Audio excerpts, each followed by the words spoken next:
Alright, we're back, ladies and gentlemen. So this is recording. Who's gonna clap? You can clap.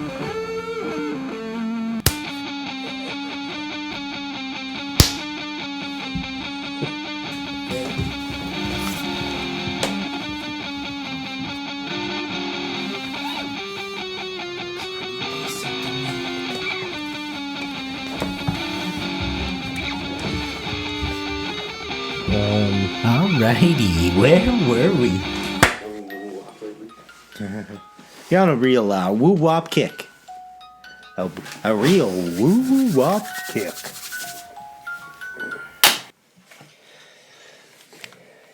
And the drinking continues. So this is it, reloaded ears.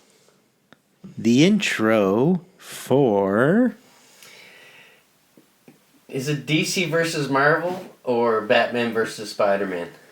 You know, we're all over the place on this one. We cover the entire DC Marvel map from inception to deception.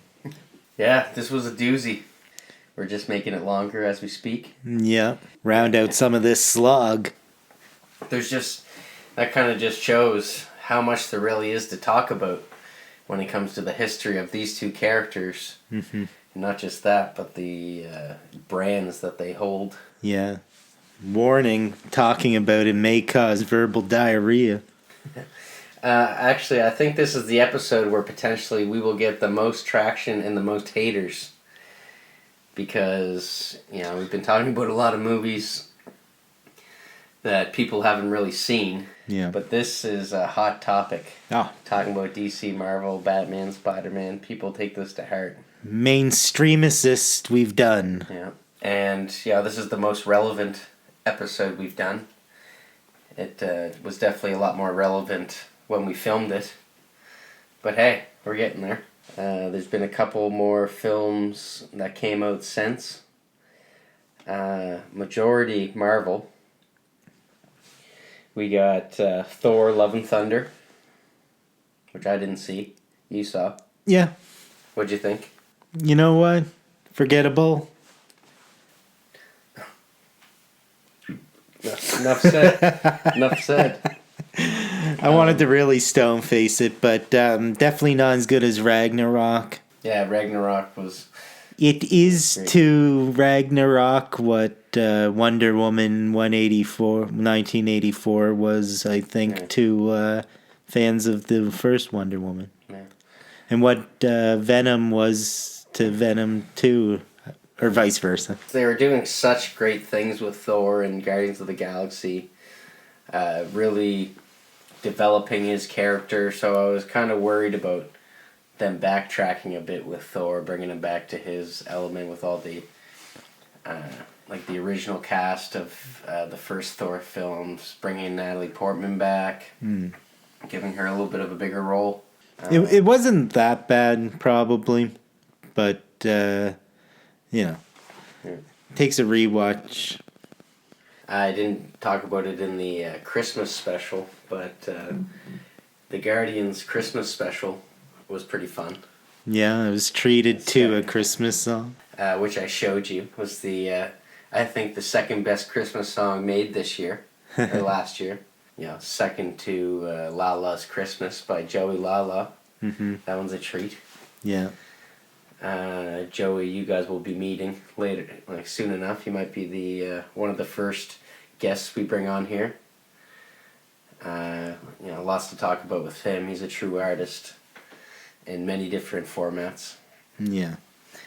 I'm blushing on his behalf. Yeah. Doctor Strange, Multiverse. Yeah.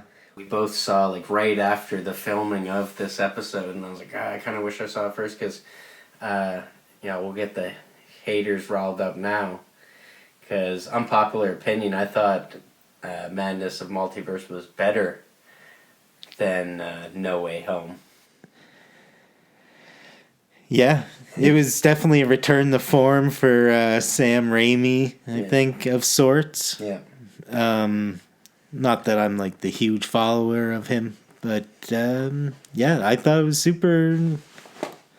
The pacing it just kept you on the edge of your seat. Where I found No Way Home, it was kind of like, yeah, okay, yeah, saw that coming. And like we say in the episode, everything was kind of spoiled for us. Mm-hmm.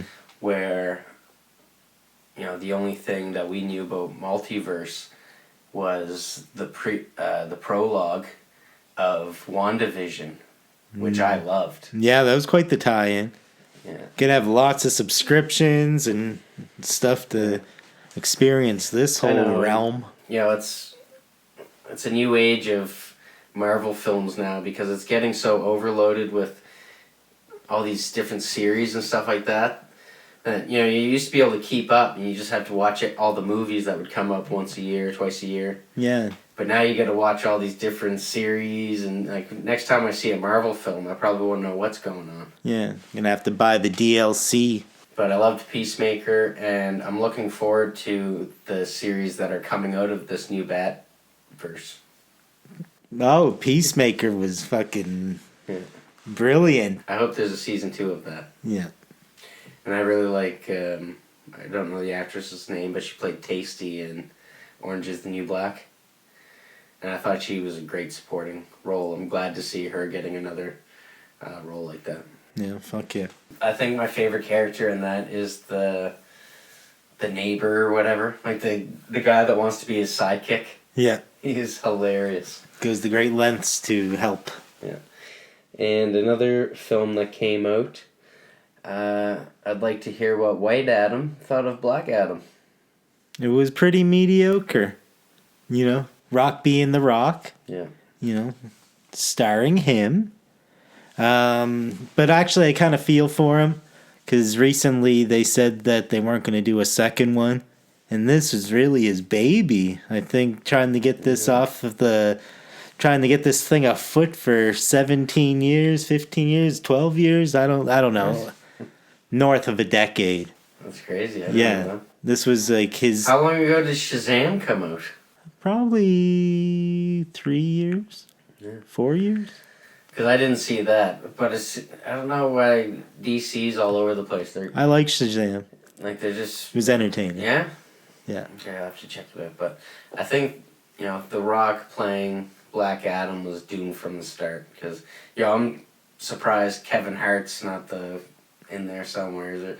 It was just destined for heavy content of cheese. Yeah. There's no way around that. And, sometimes that works and sometimes it doesn't. When it's like a film that's so heavily reliant on CGI and it's hokey, like that kind of shows the strings of that as well. Yeah. Like, did you ever see... My dad says it's his favorite film, but he knows that it just pisses us off. John Carter. Oh, yeah. It's from Pocahontas? No, that's John Smith. Oh, yeah. John Carter was this Disney movie. It cost a ton of money, and I never saw it, no. Oh, it was the worst. And it was filled with terrible CGI? It was just, it was when they finally hit that Avatar level of CGI, and they're like, let's just make this film. Yeah, I just saw the new Avatar. Yeah, any good? It's, I heard it looks good. That's what everyone says. Looks good. Well, the thing with the Avatar, the first one, it seemed like they made 3D have depth instead of coming out at you, right? Yeah. So it's kind of like looking into an aquarium very much, filled with water, amazing cinematic feat. Yeah. Like, this shows no cracks as far as CGI is concerned. There's never one moment in the movie where you're not immersed in this world with this different feeling CGI than any other movie. Yeah. Even though things like Spiderman, they have those behind the scenes where they redo the entire school hallway scene or something. Yeah. Where he's swinging through and everything is CGI, but you can't tell. But this is a totally different monster. Yeah. And It's super long. It's got hints of Titanic and Terminator, kind of built into the story, where you get to experience like that you are watching a James Cameron thing. Yeah, just to remind you. Mm-hmm. Some things that you only really see in his movie, in a way. Yep. I find all directors have their little trademarks. Quentin definitely has a ton of them. Two of them, I'll just say quickly, just to give it some context, is like a battle type sequence. Feels very Terminator when you imagine the landscape where they see Judgment Day. Yeah. That kind of, just the way they move, everything kind of has that vibe. And the water stuff, underwater, has some Titanic sort of thing. Okay. And some Titanic music vibes as well. Okay, yeah.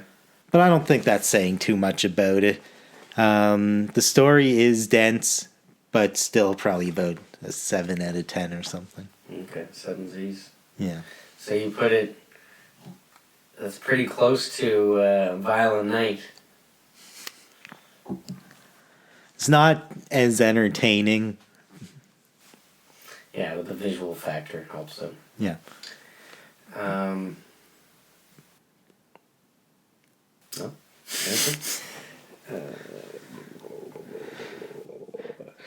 So, I thought this episode, for as long as it is, went pretty well. I thought you had bad frames in the New Year's Eve episode. Yeah. But I think Phyllis must have nudged the camera so she'd get a little more shine. But, halfway through we straightened it out. Yeah. We're boozing again in this one. We do another little drinking game. This is our first on-air drinking game. Mm-hmm. Because the one for I Saw the Devil was while we were watching it. Yeah.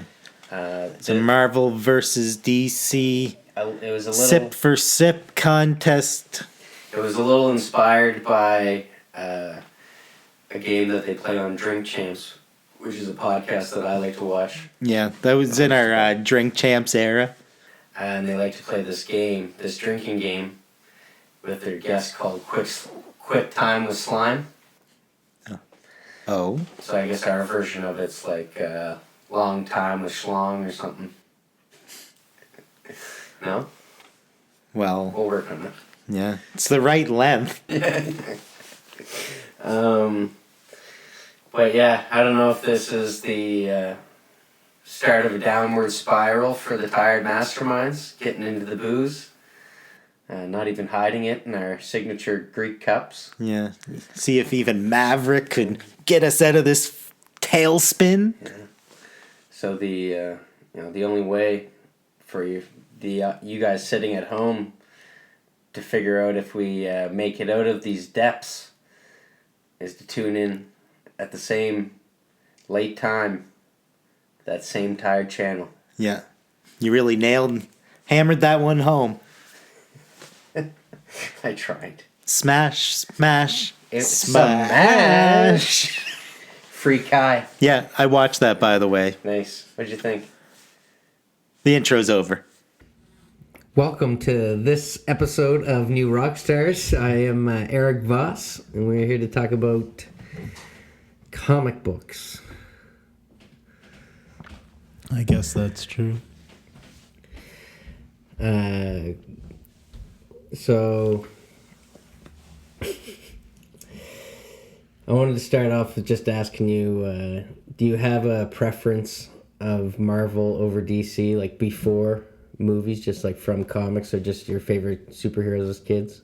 Well, I guess if you would have asked me a while back, I would have said DC, because of all the Batman movies and the near non-existence of any good Marvel-related movie. Yeah, exactly.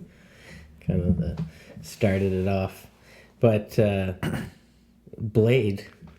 Oh, yeah. actually is, officially MCU.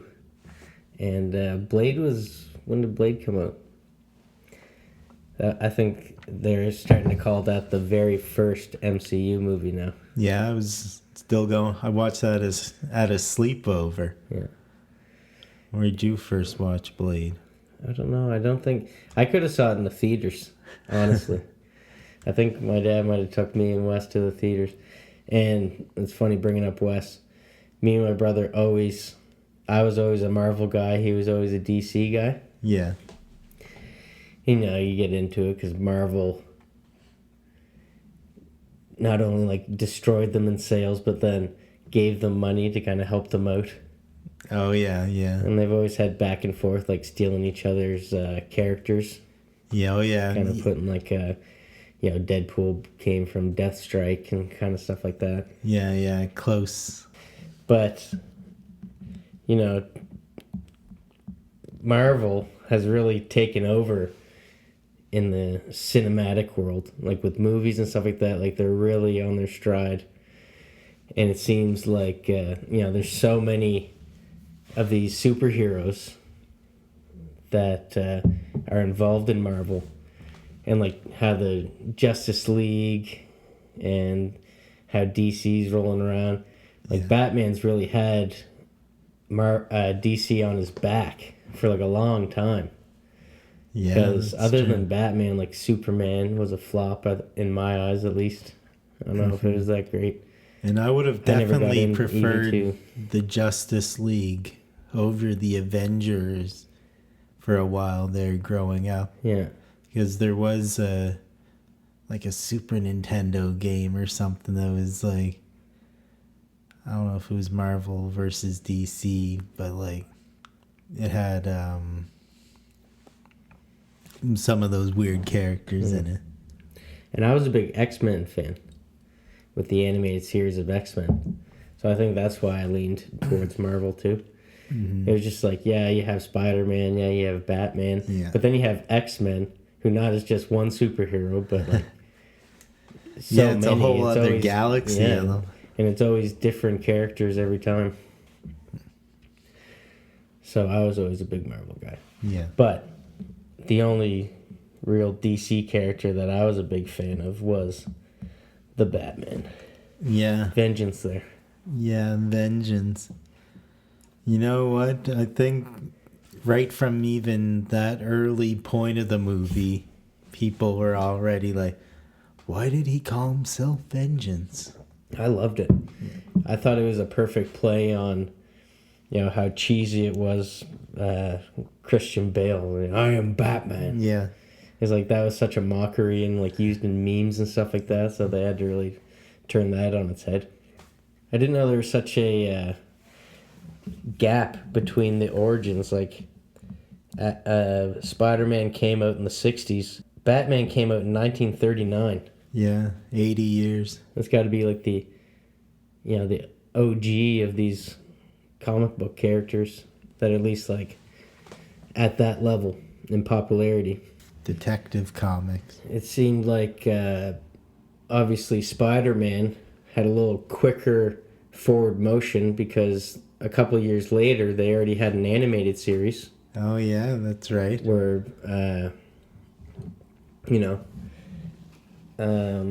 Adam West was out at that time. Mm-hmm. So that was kind of the back and forth. And funny enough, Adam West's Batman was probably more animated than Spider-Man. What do you think would be the better series of the 60s? Yeah, so I have got to watch a lot of both of them in my life, especially in some of my, like around age 10 to, watching Batman. That was on a lot. And it was on midday too, or like around supper time a lot of times too, in back-to-back episodes because they always had the cliffhanger. Yeah. So it was good to be able to resolve them. Same bat channel. Yeah. It seemed like Spider-Man was before school and Batman was after school. Yeah, it was harder to catch Spider-Man, that old one.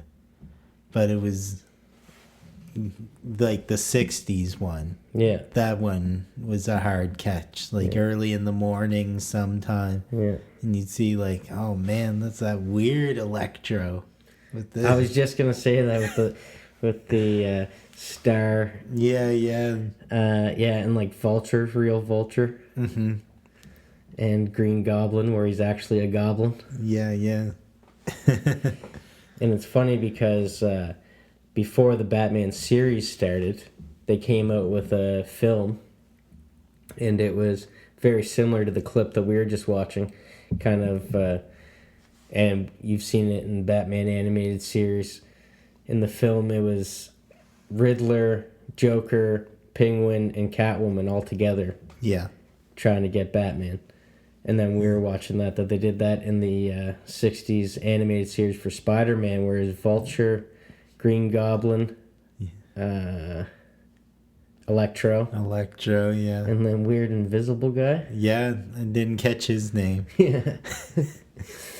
That was an odd choice. Yeah, but he wrapped them up in like a minute, 2 minutes flat. Yeah.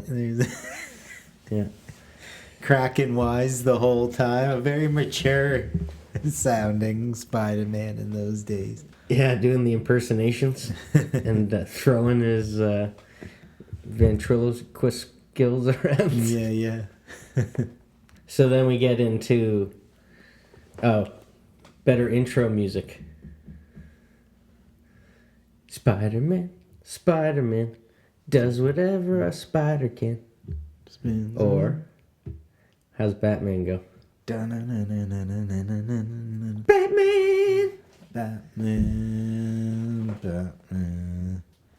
Well, I can tell you, like, I think Spider-Man might have that.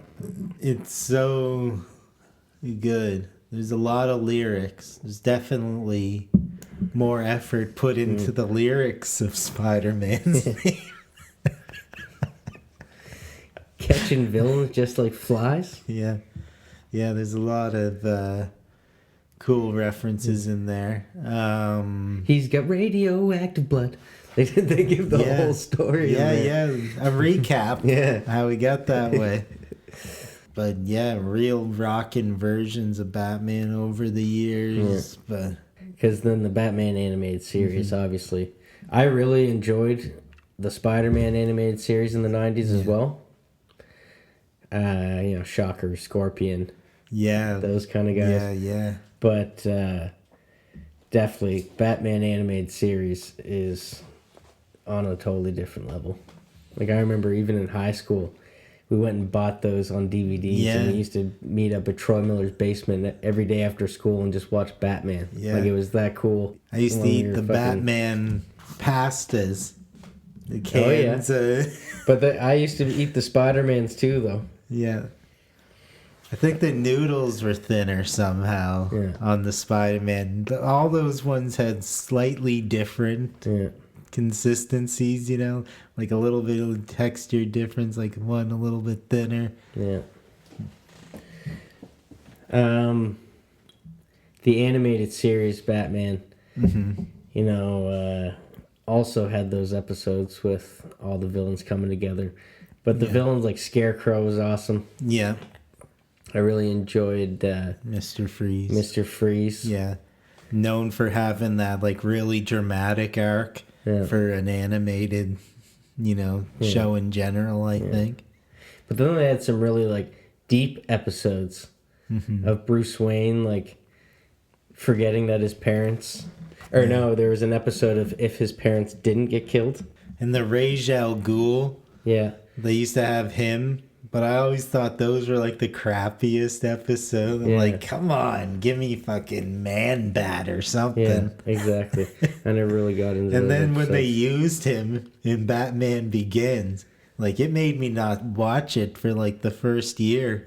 Yeah. I didn't have any kind of sense of urgency. I was like, who is this guy even? Yeah. I did, Someone cool. But it was actually pretty good. I liked what they did. Yeah. Well, we'll get there. We'll get there. So, animated series. I didn't like Mad Hatter. No? No.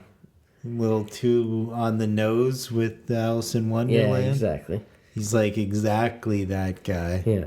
But I guess, that's what he is. He's like delusional for that specific thing. He's like an obsessive, is full out, cosplay every day. Yeah. Everywhere he goes, he makes his tables off center. Yeah. Inviting people to tea parties. Yeah. I don't know, man. That was like, I remember Batman animated series was Eggman. the every day after school watching that. Mm-hmm. Yeah. And it was even, on like, at lunchtime too for a while. And there would even be, I'd get like VHSs with two Joker episodes or something like that on it. And then there was, animated features like Mask of the Phantasm. Oh my god, I remember all the hype for that when it was coming out. It was like, holy moly. I just tried watching it like a year ago, and it was a snooze fest for me. Yeah, well, I did watch it a few times when it came out. I remember loving it as a kid. On VHS. Yeah, I watched it like back to back to back a couple of times. Yeah. But, oh man, I'd love to watch that now. Like, the full length, it appealed to me so much, the full length cartoon version of it. Like, it's going to be like an hour and a half or something. Exactly. And it's going to be like the best thing I ever saw. And like, got to see it, like, rented it Saturday morning. So got home lunchtime, throwing it in by like 1 p.m. Got a whole bunch of watches in right in, till the evening probably. I don't know if it was a long day or something, but I tried to watch it not too long ago, and It was on Crave or something, right? That's where I think I watched it. Yeah. Oh my goodness, yeah. You see so many of them on there, and like I don't know if they got Hush, but they got like Year One or something on there. I'm like, I gotta watch all of these. I can't. It's hard to keep track of the ones that I've already seen. Yeah, because Batman has been staying pretty consistent with animated features. Mm-hmm. They had the Red Hood. They had Killing Joke, one of the best. The most recent one, The Long Halloween. So Batman has an edge with the consistency, but oh my God, was Spider-Verse not amazing? Holy, yeah, The theatrical release. Yeah, they stepped up their game. They're gonna just do one animation that's just amazing. And I think that was them testing out their feelers, which I think that Marvel did with Guardians of the Galaxy. Yeah, Because there was like a extra level of comedy in it, and they finally found how not to make it like cheesy, like Thor and Captain America and stuff like that. Yeah, well, it seems like so many good ideas brewing over time that would have come together to make that. Because, like it felt so like refreshing and, kind of had that waking life kind of feel to it a little bit. Exactly, yeah. I just thought it was super fun. As they're testing their feelers out with Guardians of the Galaxy to see if this is going to fly, and I think that kind of predicted how they went around like Infinity Wars and Endgame. Mm-hmm. And then I think Spider-Verse was them putting their feelers out for this multiverse that they're going into now. Yeah. And also because I think a lot of people wanted Miles Morales version of Spider-Man. I know. I'd love to have like a PS5 or something to play that Spider-Man game. I'm so jealous of the people. My cousin. Yeah. My cousin has it. Nathan. Oh, yeah. All the different skins you can play as any Spider-Man. Yeah, hell yeah. Did you play any good Spider-Man games? Did you ever game much on Spider-Man? I think there was like one or two. One of the first and second Spider-Man game for like PS2 or something like that, maybe. Oh wow, PS2. Never played a Super Nintendo played, like, one. Almost every Arkham game. Oh yeah, and loved those. Very immersive. Yeah. Love those. Yeah. And I even picked up a couple of those Telltale Batman. Yeah. So in that, right, like I'm definitely more of a leaning towards Batman than Spider-Man. You know, even with comics. Mm-hmm. You know, like, I don't pick up a Green Goblin comic. No. You know what I mean? I don't pick up a Spider-Man comic. Or, you know, there's so many Batman comics. You see Batman with Ninja Turtles. You see Batman, like, Definitely Batman more drawn. more iconic. Yeah. And if you gave me see the him two. everywhere. Yeah. Yeah. So then we get into the feature films. Yeah. So, you know, Adam, I'm a Batman Forever baby. Yeah. But Adam here, you know, he witnessed the golden era of Batman. Yeah, so apparently I saw the first Batman in '89 when I was like, would have been 3 or 4. Yeah, that's what my dad said. And then he said that I liked it or something. Yeah. Even though, like, I can still remember not understanding it or anything. Like, I can barely recall it. I remember mainly, like, the news clip type stuff. Mm-hmm. You know, when they would show the imagery of whatever whatever they use in that paparazzi. Yeah. Like, that imagery really stuck with me.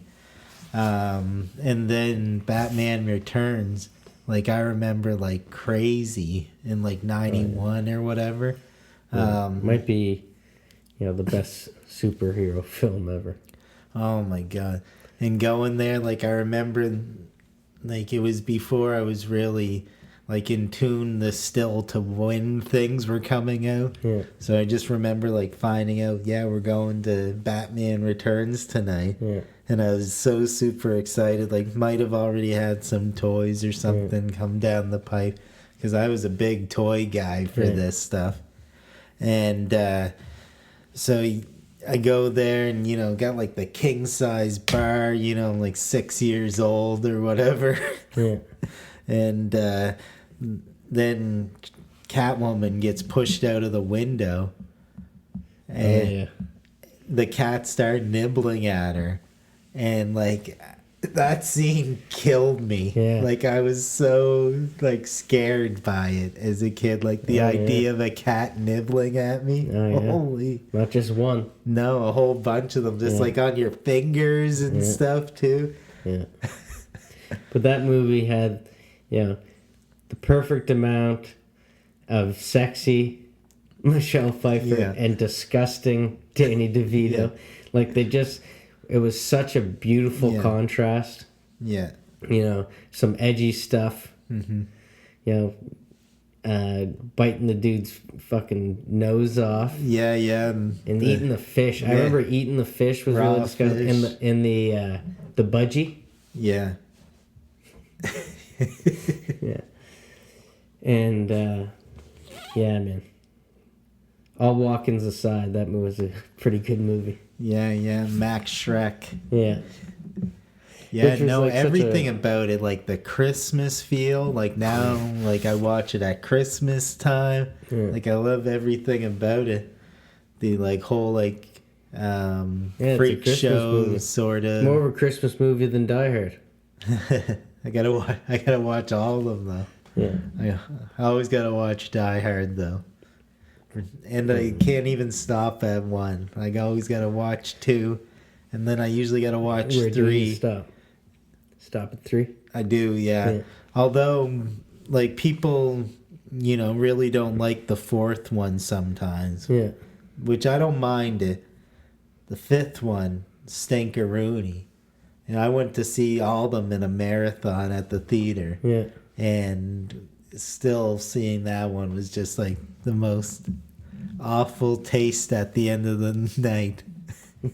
Couldn't believe how bad, like how much of a departure away from the original feel and, you know, like John McClane kind of, you know, care about, like it sucked. But Batman Returns, holy moly. It is. And like, even if you think about it now, like, every scene iconic. You know, like the penguin's lair, all the penguins going with their little bombs and Oh yeah. holy. And it was in that era, like the Goons.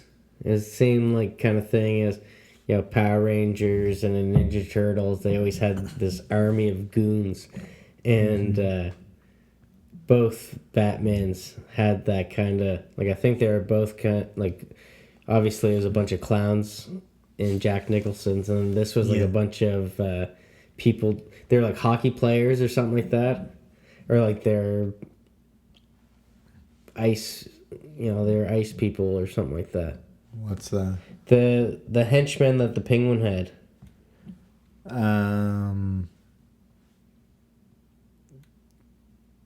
Did he not have those like carnival circusy people? Okay, yeah. Well, I'm getting confused because I thought that would have been Joker. No, Joker, I don't know. Where did he get all them guys? I don't know. Maybe he was just like, because he was like spraying the stuff. Like, I found that one super confusing as a kid. Like, what was going on in it. And but I loved every scene with the Joker. Like, you know, I was always super... Dance scene. Yeah, going all around the... Destroying paintings. Yeah. So, that was, you know, the golden age of Batman. And then, to compare that with Spider-Man, is the 3 installments of Tobey Maguire's Spider-Man. So I guess that would got to really start there. Like there were golden era. There were other Spider-Man movies. Like I did rent them as a kid from the library, but they were like, you know, climbing was like the exciting part of it. Yeah, but they would be like 70s, 80s. Yeah, there was one in 74, 76, one of those, I think, even numbered years. Yeah. And like in the 60s, maybe one, I don't know. Yeah. But they had like same kind of names as, what's his name? Herbie. It's like Spider-Man Rides Again, kind of. Yeah, exactly. But yeah, I remember like... climbing the buildings would be like the thing, and then be fighting in like a boardroom. I can't even remember all what the villains would have been in it, but I would like to go back and see it because I did. It was exciting when you would rent it and be like, "Oh, Spider-Man!" Yeah, duped a couple times, I think, as a kid. Oh, for sure. Thinking it's gonna be a good one. Yeah.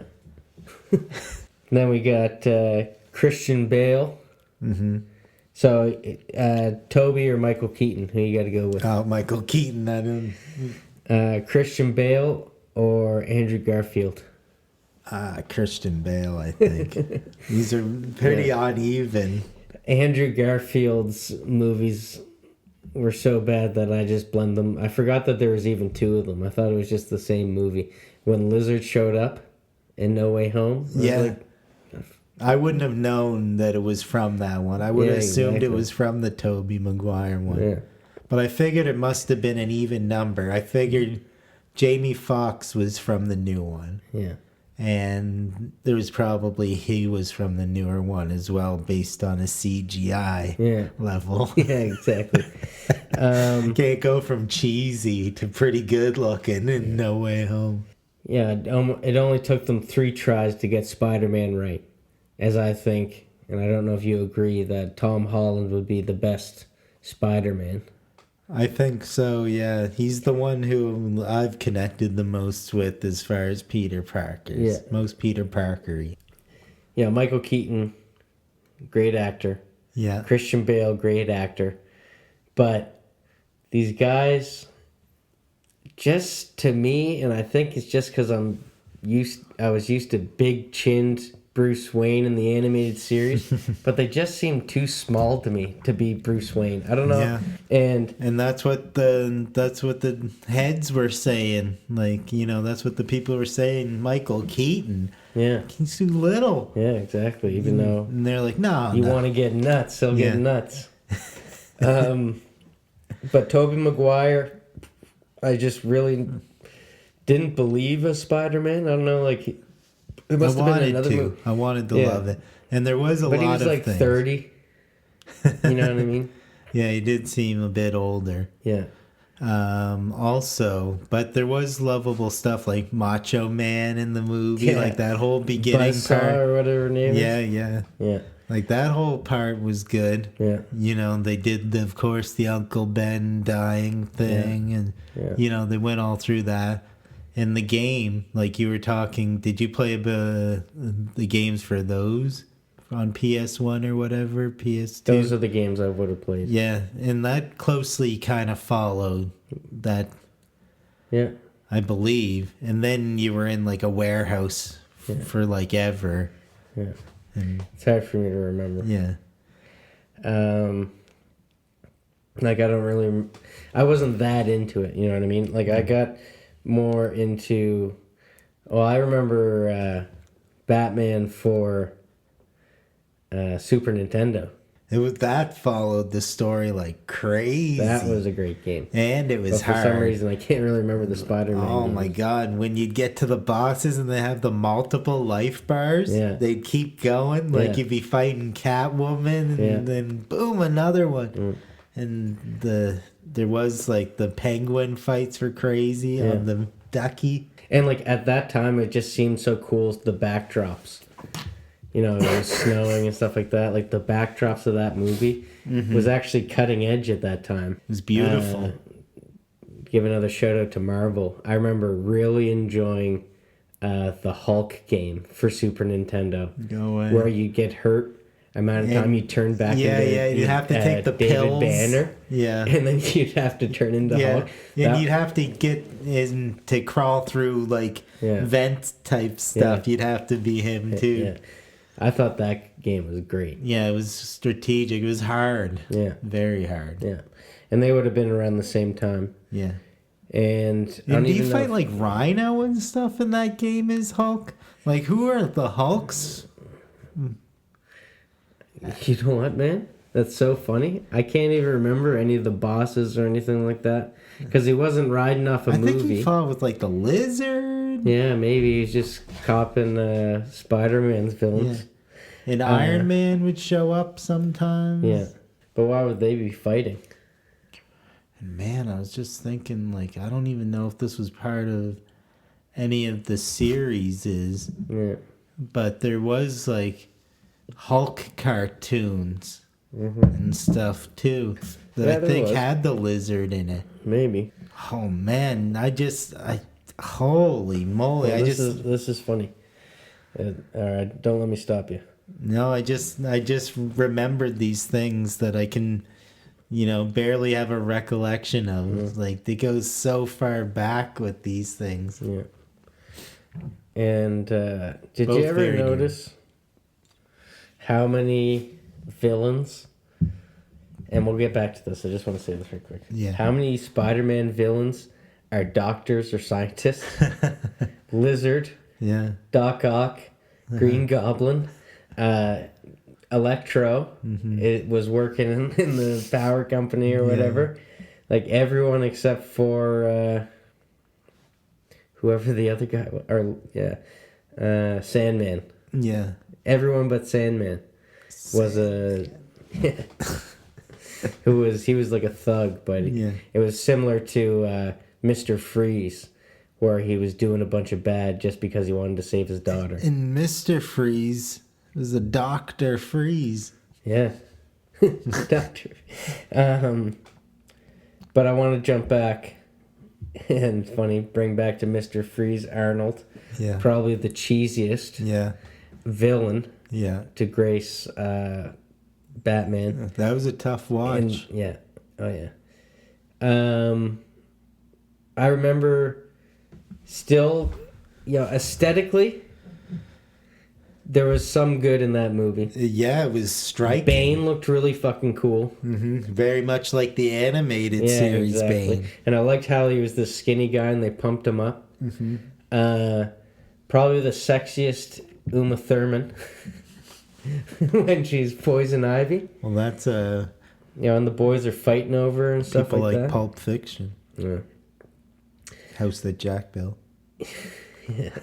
Kill Bill. So much just cheese, you know, wanted to be for all ages. Yeah. The Schumacher. I could not That focus goddamn when Schumacher. It's a love triangle, and they're both fighting over poison ivy. Yeah. And, I know Poison Ivy always putting up the plants. but yeah, and she's got the big Venus flytrap. Yeah. And was there other people in that too? And that was still Michael Goff. Oh, Best Alfred, Alfred. yeah. Best Great. Alfred. The Coke commercials, they would play those like a ton when I was a kid. Yeah, and he survived more Batman movies than anyone. Because he was in Michael Keaton's as well, was he not? Yeah. He was a huge part of them. Like, And then, like I said, Batman Forever, baby. I just saw that at the right time in the theaters. I was a huge Jim Carrey fan, and we gotta just before you get to that, like I gotta go back to like I remember on Entertainment Tonight, like them teasing that there is gonna be a teaser for it that plays like a week or two from then. Yeah. And then the countdown, like we're gonna have the Batman Forever. We're gonna show something from Batman Forever. It's gonna blow you away. Yeah. And it did. I was like never more excited for a movie than Batman Forever. Yeah. And like the wait between that teaser and when it came out like killed me. Like I had nothing else going on. I don't know. I just loved that movie. Everything about it at that time. You know what I mean? I see the holes in it, but I thought even like the Chris O'Donnell playing Dick Grayson and how he was brought in and all that stuff was pretty true to the script. Yeah. Tommy Lee Jones might have played Two-Face a little more animated than he should have. Yeah. But look who he had to roll beside, you know what I mean? So I think Tommy Lee Jones really stepped out of his shell for that film. And because I like big jaw Bruce Wayne, I'm going to say that Kilmer had the best jawline. Probably best Bruce Wayne material. I'm going to say best, like maybe not the best Batman, but best Bruce Wayne material. Best this part of your face. Or just presence. Yeah. It's been so long since Clooney, I sat down. They're just like, this Bachelor character, let's get the biggest Bachelor in Hollywood.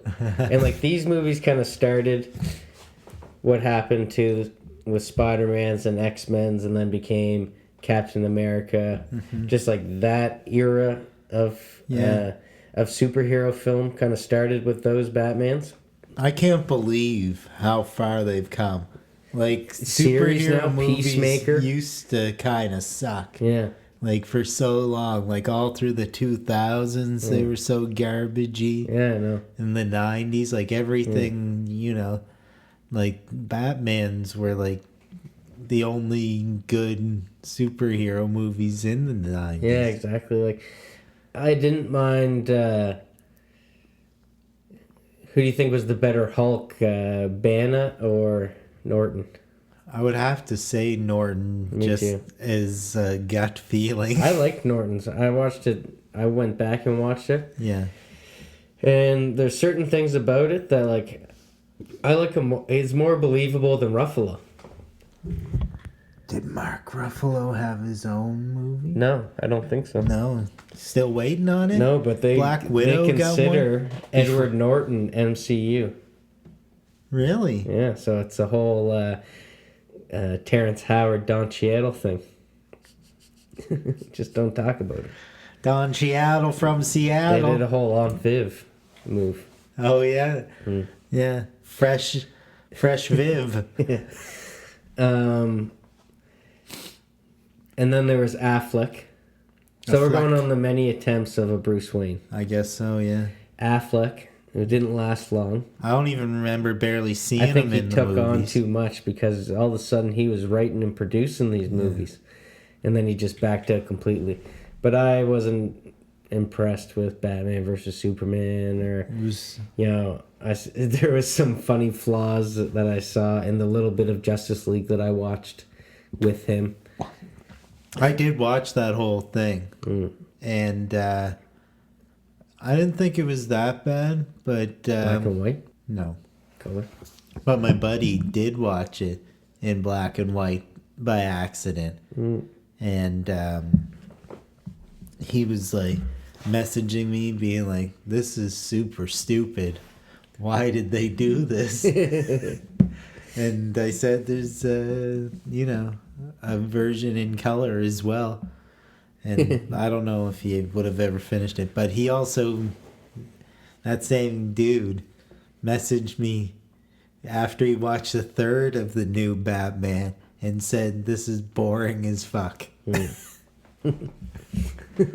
And it was just a fight against Superman. There wasn't I think there. And what's the villain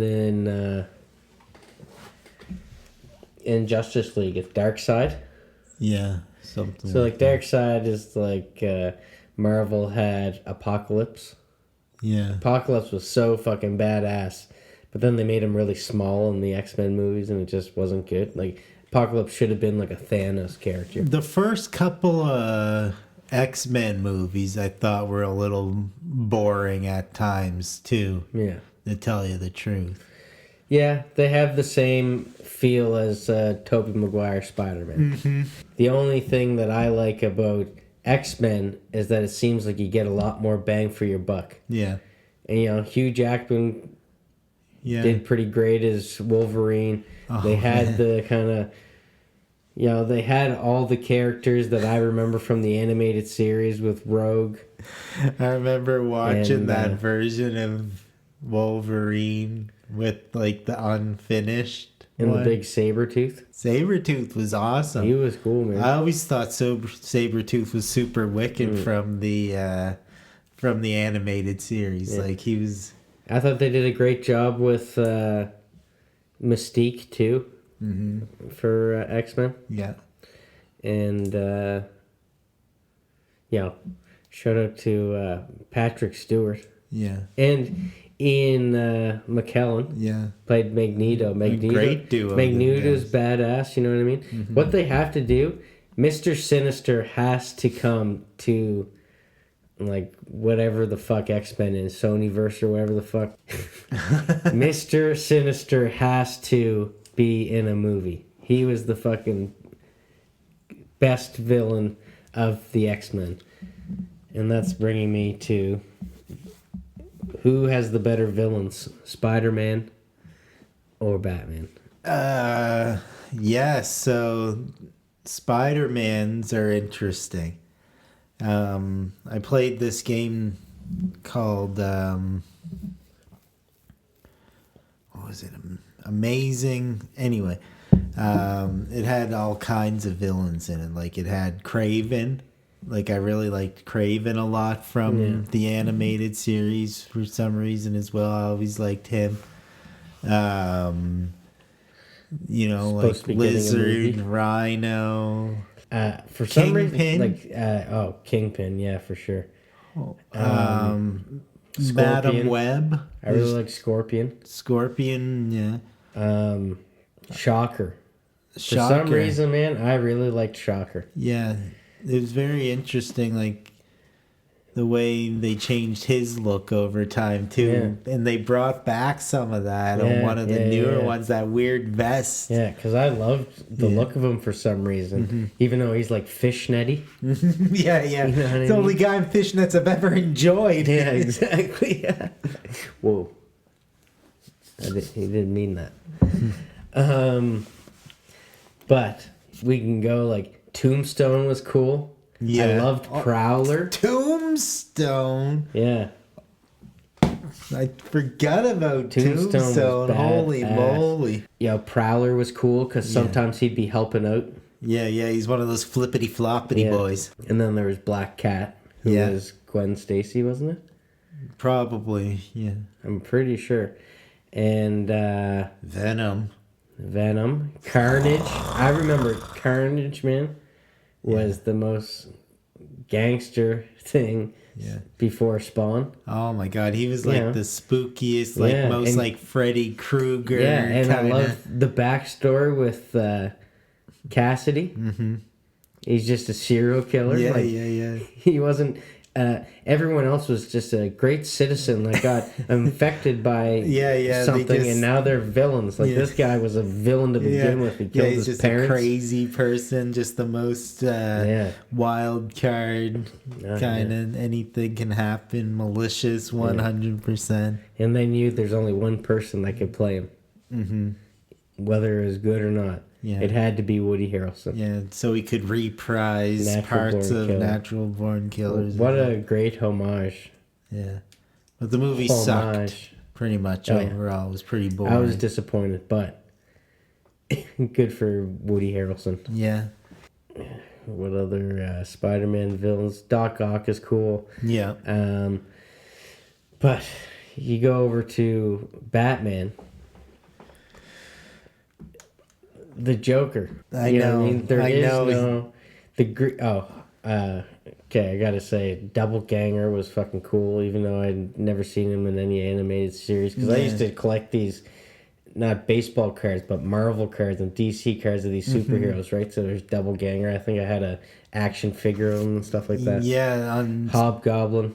Yeah, on Green Goblin. On Super Nintendo, there was like Separation Anxiety and Maximum Carnage. Yeah. And like you really get to see like Scream, you know, like different Venom symbiote variants and stuff like that. Yeah. And like the games were kind of hard, you know, climbing up buildings and like there would be different parts that would really ding your lives away. But I think they were all pretty beatable.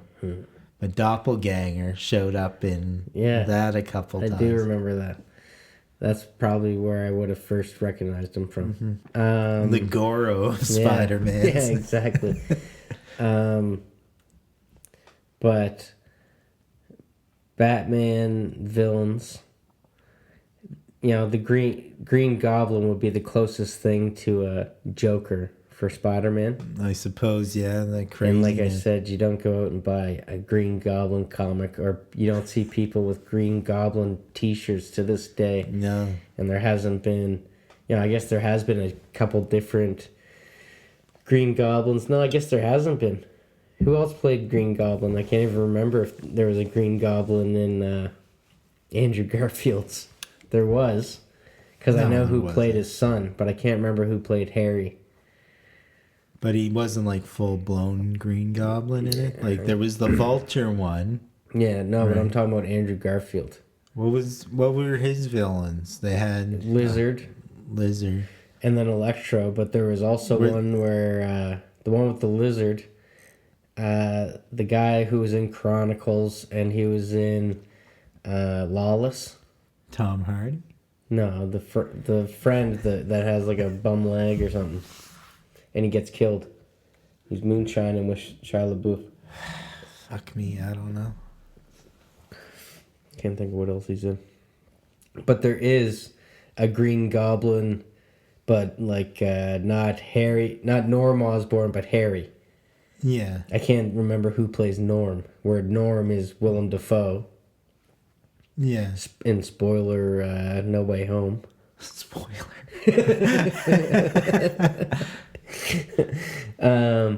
But Batman villains. Yeah.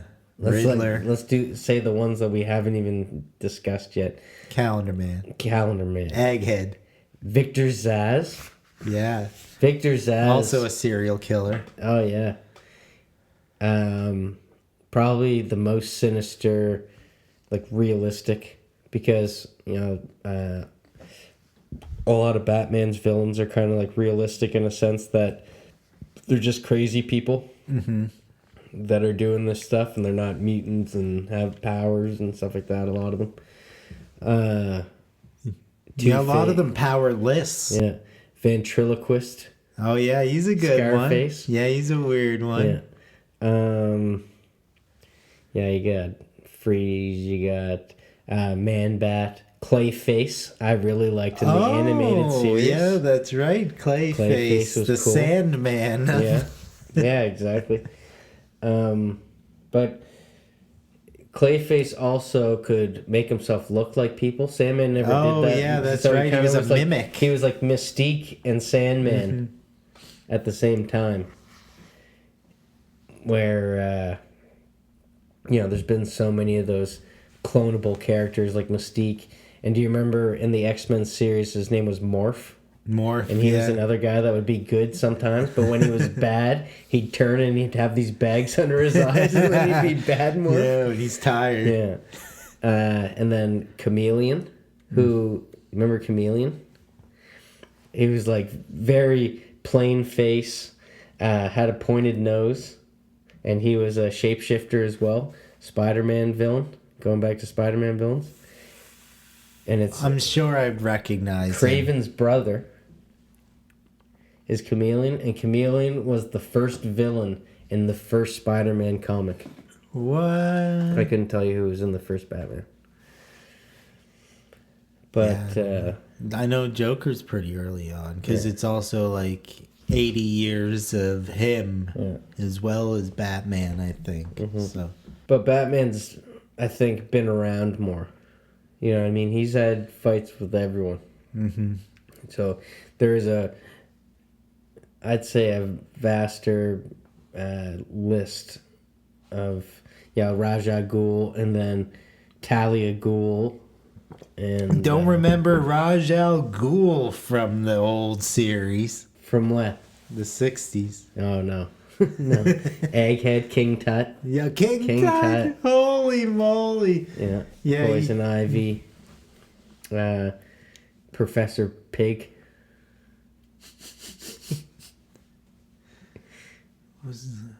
But do you remember King Tut? Yeah. I can't remember too much about his episodes, but I do remember seeing them. He was in a couple of them. Yeah. Clocks? Was there a clock one as well? Time. There was. I can't remember it in the 60s, but in the 90s, there was an episode that ended up in like a bell tower, and someone did change time, and he could stop everything. He would just pause reality. Mad Hatter. Yeah. Killer Croc. Yeah. The lizard of the Batman series. Hush is kind of like a newer character. Penguin. He's we like the talked Tombstone. about Scarecrow. Solomon Grundy. I don't remember. No, man, I don't like him. Even he's in the Arkham games and he has his little poem, and then they tried to bring him into Gotham. I don't know. He's a lame character. He's a bad Tombstone. That's so crazy. I totally forgot about Tombstone, but to my recollection, it seems like Tombstone was like the Cable or Colossus or something kind of look to him. Like, but gray. Yeah. And I have to quickly say that I really did enjoy Gotham, the series, before we go another step further in this podcast. Yeah. Shout out to that. I did enjoy it a lot too. Like, even though it was him as a kid or whatever. Yeah, like I thought it was a genius idea.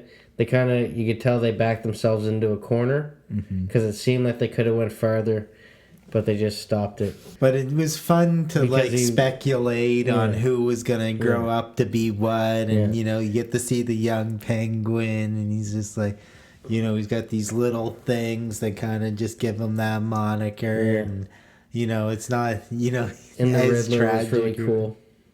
I liked the Riddler in it. The Doctor Strange character, or Dr. Hugo Strange. Yeah. Hugo Strange? Yeah. Doctor Strange? Yeah, that's the new guy that's out now. It's played by Hubert Cumberbatch here. He was great in Gotham. It was weird having Jada. I don't like Jada. Are we getting into this? Don't talk about Jada. Yeah, exactly. Keep her name out this No, I podcast. mean, you can be critical. But She mostly sat in a nightclub, sat Yeah. back coolly, and was like, oh, yeah, you know, I run shit around here. yeah. But I really didn't like Commissioner Gordon. It was like everyone is killing this except for the main character. Because it was like season 2, season 3. All of a sudden he started doing the Batman voice. So I would have to probably say that there's a lot more iconic villains in Batman Yeah. than Spider-Man. But it is a tough call in a lot of ways. Like, Yeah. they both do have a lot of, you know, characters, all things considered. Like, I wanted to, like, Batman must have more than Spider-Man. Yeah. I But- think Batman has more range of like even one-off villains. A lot of villains that never made it. And a lot of Spider-Man's villains very well funded. Yeah. Unlike Batman's, a lot of started grassroots from nothing. Yeah. Try and make something out of crazy. Yeah, exactly. So that takes us to the next portion of this podcast, Yeah. where the year is 2022. Oh, jumping all the way to present day. It is present day now. Recently, there has been a Spider-Man Yeah. out and a Batman out. Yeah. Both $200 million budgets. Wow. They say wept Batman was between 185 and 200, but Spider-Man was an even 200 milli. Yeah. Steep. But Spider-Man did quite better in the box office. Yeah. I think they're at, they're $1 billion over. It does look that way. Yeah. When I was looking at the list, it looked like it was sitting at number 6. And the Batman wasn't even on that list of top 50. I think it was like 760 million. Yeah. And then Spider-Man did 1.9 billion. Mm-hmm. Like, so crazy numbers. And I think that's really just off the the whole MCU train, how it's been so built up. Mm-hmm. You know, they're backtracking so much with these Batmans. Yeah. That I Starting over lot of and people- over. Might even not even wanted to see Robert Pattinson. Mm-hmm. A know lot what I of mean? people very skeptical if he was going to make a good Batman or not. And I mean, the jury's still out. You know, he did have that little bit of an emo-ish kind of thing, which I can see as being a bit of a turn-off. Yeah. So a little bit of return to his Twilight's roots with this exactly. little bit of sadness. Yeah. And also, like, the acting, like Batman, or the same, rather, when he's Batman or not Batman. You know what I mean? Still Yeah, the that's same true. sort of demeanor. How every other Yeah. versions of Batman try to be like a totally different person. Yeah, when the suit was on. Playboy kind of thing. So these two movies Mm-hmm. kind of are going in competition. Mm-hmm. So what do you think was the best kiss? Like Zoe Kravitz or Or is Zendaya? Zendaya. I don't know. The Batman wasn't as heavy-handed, so I'll go with that one. Like, it's an established relationship. They've been in it for a long time. Peter Parker and her. Yeah, there's a lot of passion. Passion in Spider-Man's kiss. Batman and Catwoman were just like, we're both so sad together. Yeah. Pretty compatible here with the sadness and the lonely. Yeah. So you have to give the edge to Spider-Man on that one. Do you agree with that, or you said Batman? Batman. Okay. But I did, like, you know, If we disagree, we got to drink. Well, he gave her the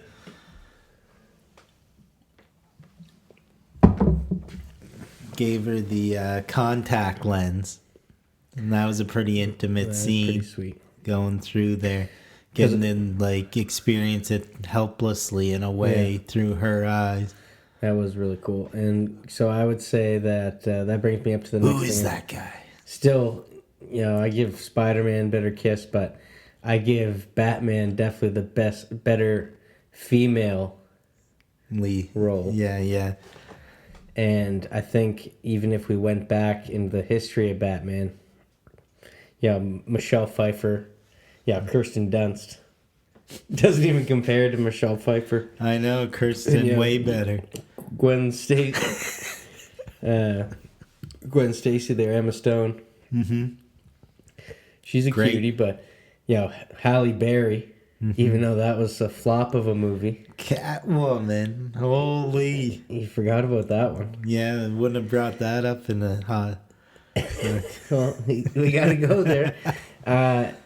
Not that Anne Hathaway does anything for me, but and another thing is that if we're just going on, this is Peter Parker trying to get Zendaya to pop his cherry, take his V card. Where Bruce Wayne is using that "I'm such a sad boy" thing to pull in mad girls. I know. She's gonna have to deal with that later. He's not gonna just psychiatrists are all over him. Nicole Kidman, Chase Meridian. I love that she's a psychiatrist, and she's like looking at the clue. This guy's absolutely bonkers. That's her. That's her scientific analysis. Person's a scientific oddity. Okay. So since we're on this, who's hotter, young Aunt May, or a little bit younger Alfred? Pardon me? Marissa Tomei? Yeah. 100%. I was watching the movie today. You don't like Australians? I don't even know the other side of the argument. No, how they had like a younger Alfred in this one. Yeah. Andy Serkis? Andy Serkis, he played the Poucher in Black Panther. Yeah. And spoiler alert, if there's not one already built all over he gets blown up. And then that's it. That's like all he does for the rest of the movie is just recoup. But, at least he survives. Or Aunt May doesn't have the same fate. That was my least... I know you're saying it's a necessary evil to have that, like... It never had this Uncle Ben thing, and it's about time they throw it in. But, that scene sucks. Yeah. I was so bummed to see her go. Oh, I know, man. But it was definitely differently acted than I remembered it. You know, like from the first time. Like when you rewatch it. Yeah. It's got a lot of like heart to it, little subtleties in her acting. Like, like she's always been a great actress, of course. You just hate seeing Tom Holland cry, man. Yeah, so sad for him. God dang. But she pipes up with the line that Uncle Ben tells the other two. Oh, yes. Man, I like these segues are going perfect. I'll jump the line a little bit. Oh, okay, so, Alfred, Aunt May, and him have like this relationship. Like she's very open with sexuality, kind of always trying to talk to him about it, and he doesn't ever want to talk about it because he, high school, just in adolescence, where Alfred, they have quite a dynamic relationship. Even more in this because he's like, "You're not my real dad," and that was like one of the things I wasn't really liking until the second time. Kind of made more sense. Like you would expect this guy to kind of be this way after the life he went through, and like, but then at the end with the whole Riddler thing, it's like, you're not an orphan. Yeah. So I think that was very full circle because it's better to have him being this woe is me character than how we always see him. He's going to all the balls and he's having a good time. He's picking up women and all that kind of stuff. Yeah. Remember in I think And then they have a big scene after he was blown up in the hospital, yeah. which kind of furthers their relationship. Would be parallel with the Aunt May dialogue before she goes. Mm-hmm. What were you gonna say? I forget. So do we agree on that one? May? Is hotter? Yeah, oh yeah. 100%. Was it agree and we drink or disagree and we drink?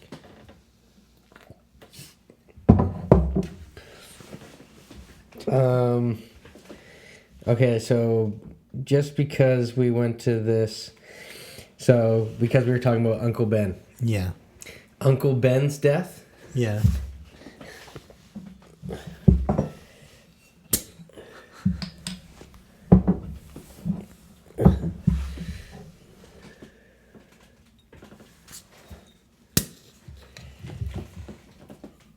Uncle Ben's death? Mm-hmm. Or Thomas Wayne's death?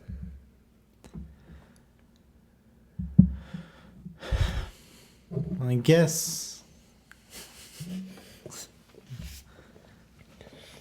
most impactful or most fun to watch? What's sort of the question? More impactful.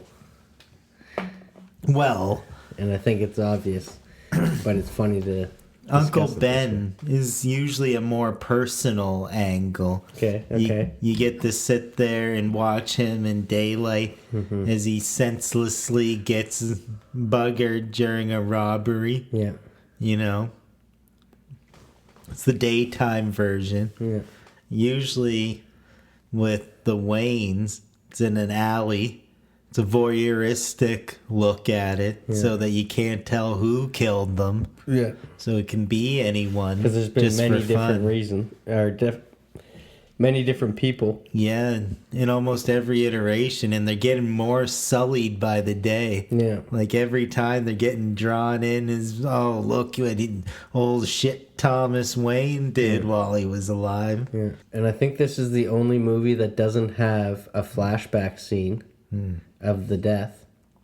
Because even Joker has that scene in it. This is the only version of Spider-Man that never had an Uncle Ben. I didn't even realize that. Like, I assumed he must have been in the first they didn't one or even talk something. about him. But it's funny because... I forgot she was even dating Happy. Yeah, no. Uncle Ben, just a commoner, blue-collar guy, it seemed. Oh, Yeah, I did think, this yeah. guy even get into the newspaper where just because of a status thing, Thomas Wayne, it rung bells through Gotham when he died. Who's Yeah, gonna follow in his shoes? What is gonna happen with all his money and all the things he's tied up into? Yeah. Uncle Ben, just as Rich people's impactful parents, shit. to Peter Parker, I'm sure. Is it not the same impact because he doesn't have some kind of wealth or status? Yeah. Because you see it in people die all the time, but when it's a celebrity that passes away, that's when people really start putting it on social media and all this kind of stuff. Yeah. But Could have ended up like Chet Hanks. it's not someone that you know. Yeah, there's people dying around you, but you're worried about the people in Hollywood passing away. So what do we agree on that one? Uncle Ben? Yeah. Here's to Uncle Ben. You were thinking Uncle Ben as well? Yeah. For what reasons? Just because I feel bad that he was definitely more forgotten about. He was easily forgotten about than Thomas Wayne. Yeah. You know what I mean? The only one that holds that hurt is Spider-Man and Aunt May. Or Yes. Peter Parker and Aunt May. So it had nothing to do with the way that you visually saw how they were killed. Just like No. their backstories. Yeah. The forgotten. Yeah, And the immortalized. Yeah, exactly. Yeah. Cheers to the Uncle Ben. Yeah. Right now. So better humor. Out of these two, Yeah. 100% in one scene, I bet. The one with the Electro, or Yeah.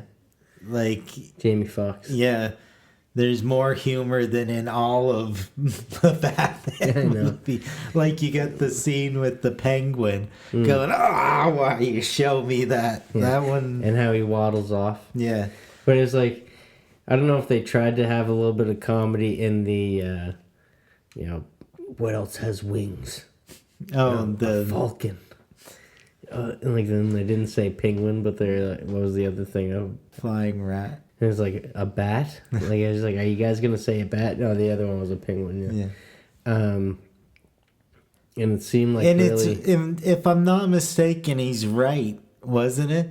Yeah. Like it is the bat because he's going after Bruce Wayne, Yeah, and that's exactly. like the whole thing. yeah. And he's like, "Oh, idiot! Yeah, I'm it's the been fucking me." stupid flying rat, Which is like, come on, not the stink bag penguin." yeah. What's closer to a flying rat? Yeah, he's a piece of shit, but I'm the one he's after. Yeah, exactly.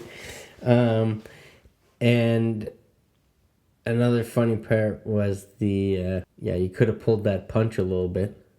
I did. Yeah. There was a little bit of humor in that, but it was funny that they used like Commissioner Gordon to be. But was that humor? It was just showing that Robert Pattinson's some strong. Yeah, He's but just like he's the got delivery so many of it. muscles. The delivery of it, they wanted to like. I heard the little chuckles in the theater, and I was like, "Yeah, wasn't that funny?" Yeah, But I thought- they were grasping at straws. Yeah. These guys.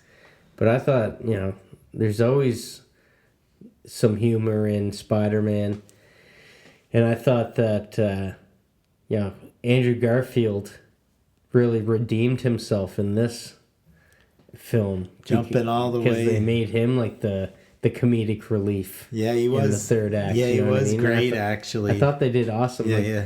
Honestly, I thought Toby was a little lackluster. A little in this. stiff? Yeah, he reminded me. Yeah, he reminded me of like a recovered alcoholic. Oh yeah. You talk to them, and like they're No, you're exactly recovered, right. but He they was like, there's a little bit of that personality going. yeah. I shouldn't say all. I but know, like, a little soulless in a way. yeah, exactly. A And he little had piece- that. He had that little like looking through you kind of thing. He's always You know what? I was saying that afterward. Yeah. Like Toby's like thing was kind of weird the way it was. Yeah. Like there was something a little off with it. He's like, Big Brother Toby. Yeah. Big Brother Peter. And I was like, did he go back and like look at his original performance? And this is what he came up with. And you're right. It was just a little stilted, a little jangly for him. And the back thing, like I think he actually was it that he had it in real life, a back issue at the time or something. I don't know, man, because I know that was like paying a joke to something. when I bring this up, they're like, "Oh, I didn't even think about that."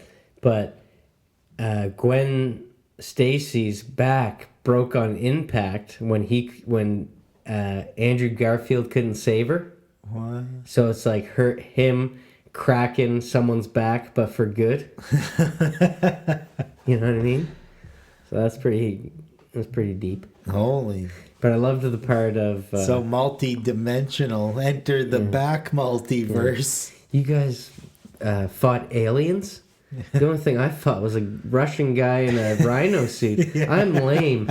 No, you're amazing. You're amazing, because he was the amazing Spider-Man. That was good. Yeah, that was really funny. The call out actually. to Toby being the only one who has the webs coming out of him. Yeah. Oh, yeah, that's funny too. Yeah. They're all the different iterations. It is really funny to poke at all that stuff. Yeah. Like, it's so crazy to see all those villains back. Yeah. Like, it must have been so weird for the actor to be like, what? Yeah. Like, we're going to play a huge role in this? And like really, I think all the humor came from Andrew Garfield and like the third act, because I guess there's some like light humor when it comes to Flash and like stuff like that. You know what I mean? But Jamie Foxx, and he's like, "You guys not gonna mention that I'm naked?" And like all this kind of stuff. They played him like cool guy too much, like they did with Will Smith in Deadshot. It's like just having like these. To be fair, like, And then he was I Nutty had to have a Professor in the laugh. old one. What? He was more like a Nutty Professor in the first Electro one. Like Amazing Spider-Man. Yeah, I can barely remember it now. But definitely with this one, like some of the stuff, like especially. No, we're agreeing on Spider-Man, aren't we? For humor. Yeah, big percent up. Yeah. But like some of the stuff these guys had to say, Dr. Octopus as well. But like when they're talking about how they died or whatever, like and like Jamie Foxx just sitting there like stone faced, like I whatever he said, like I went to like a power reactor and blah blah blah, and it's just like to be able to deliver that line and try and convincingly say it is so ridiculous. Then like it's over the top. like even like the acting could all hinge on something like that. Like they gotta really like I don't think we can even understand what it takes to be able to pull off one of them villains. It's hilarious. Yeah, it's true. And I will give it to Jamie Foxx. I did like the, he's face to face with Andrew Garfield and he's whatever his name is, like, Larry, it's all good. You can just go back to your life now. Like, you no longer have those mutations. Yeah. He's like, I'm just a little disappointed because I thought you were going to be black. Because he always sees him with the mask, right? Yeah. And I thought that was really funny. And kind of goes into this, like, weird, he became, like, obsessed with Spider-Man. It was like, Spider-Man's my friend. Yeah, I forgot he was a nerdy until one of those quick flashbacks. Nutty Professor. Yeah. Better technology. Well, pretty impressive technology in Spider-Man. His suit just goes on. That Iron Man nanotech. Yeah. And then he just hacks right in the Dr. Octopus with it, no problem. Like, Octopus is like, sweet, I'm getting all this new stuff. It looks like he's stealing it from Spider-Man. Yeah. And then all of a sudden... Yeah, in the trailer, it made it look like the other way around. Yeah, I know. And then all of a sudden, Spider-Man's like, oh, look, I got full control. Yeah. Look, no problem. Yeah. And that's what sold it for me, too, actually. Yeah. Because, before this movie... Or maybe before. Not to mention. Maybe like Far Away From Home. Because he gets the nanotech even in Homecoming. Oh, really? All the way back. That machine? Yeah, like how he can talk box. to it now and stuff like that. Before all this, Batman's got the gadgets. Yeah, but he doesn't have a thing that can make anything. Yeah. But he does have, back in Batman Returns, not to have the big return to that, but remember the thing they put under the Batmobile? Yeah. To track him, and I'm going to play this city like, from hell. He's playing, it's like a... like a... arcade game. Yeah, like something you'd see in the mall. Yeah. Man, I had... The Batmobile that you could press a button and the side shot off. Yeah. Remember when he does that to go through the alley? Yeah. Yeah, I had that. That was sweet. Yeah, I had a couple of Batmobiles over the years. But the technology in the movie fixes Doc Ock. He's like, oh, look, your stupid chip's fried. Yeah. That's why the arms got making you bananas. Yeah. And he's just like, let me just whip one up for you. I'll put one in, it's in the shape of a... So, yeah. Oh, I thought it was in the shape of a spider. I was like, but it's an octopus. It's an octopus, of course. But it looked like a spider with the legs. Yeah. But the similarities. Both eight. You know what? I didn't really clue too hard into that. That's why they're great adversaries. Like I guess a fair fight, pick on someone with your same amount of legs. Kinda. Because, Batman does have, planes and He does, yeah. cars and boats and bikes and all that kind of stuff. Did he only have the plane in 89? Was there more bad planes? I'm sure there was a bad plane. Oh, man. Damn. Used to spend a lot of time playing with the bad plane. But that nanotech, I think, wings come seals off. the deal. Yeah. Yeah. Hold before we clink. Just hold. Now it's almost sacrilege saying that because you get such a helping hand from Iron Man, right? In general, with all this stuff. But Lucius, Peter Parker's smart. That what? Lucius Fox, Fucking fair, Lucius. And I think when it comes to Lucius Fox designed everything, that I think Peter Parker has more know-how than Bruce. Because you think Bruce Wayne designed those contacts? Fuck no. But Peter Parker makes his own web shooters. This is really a fight between Lucius Fox and Iron Tony Man. Stark. And only one survives.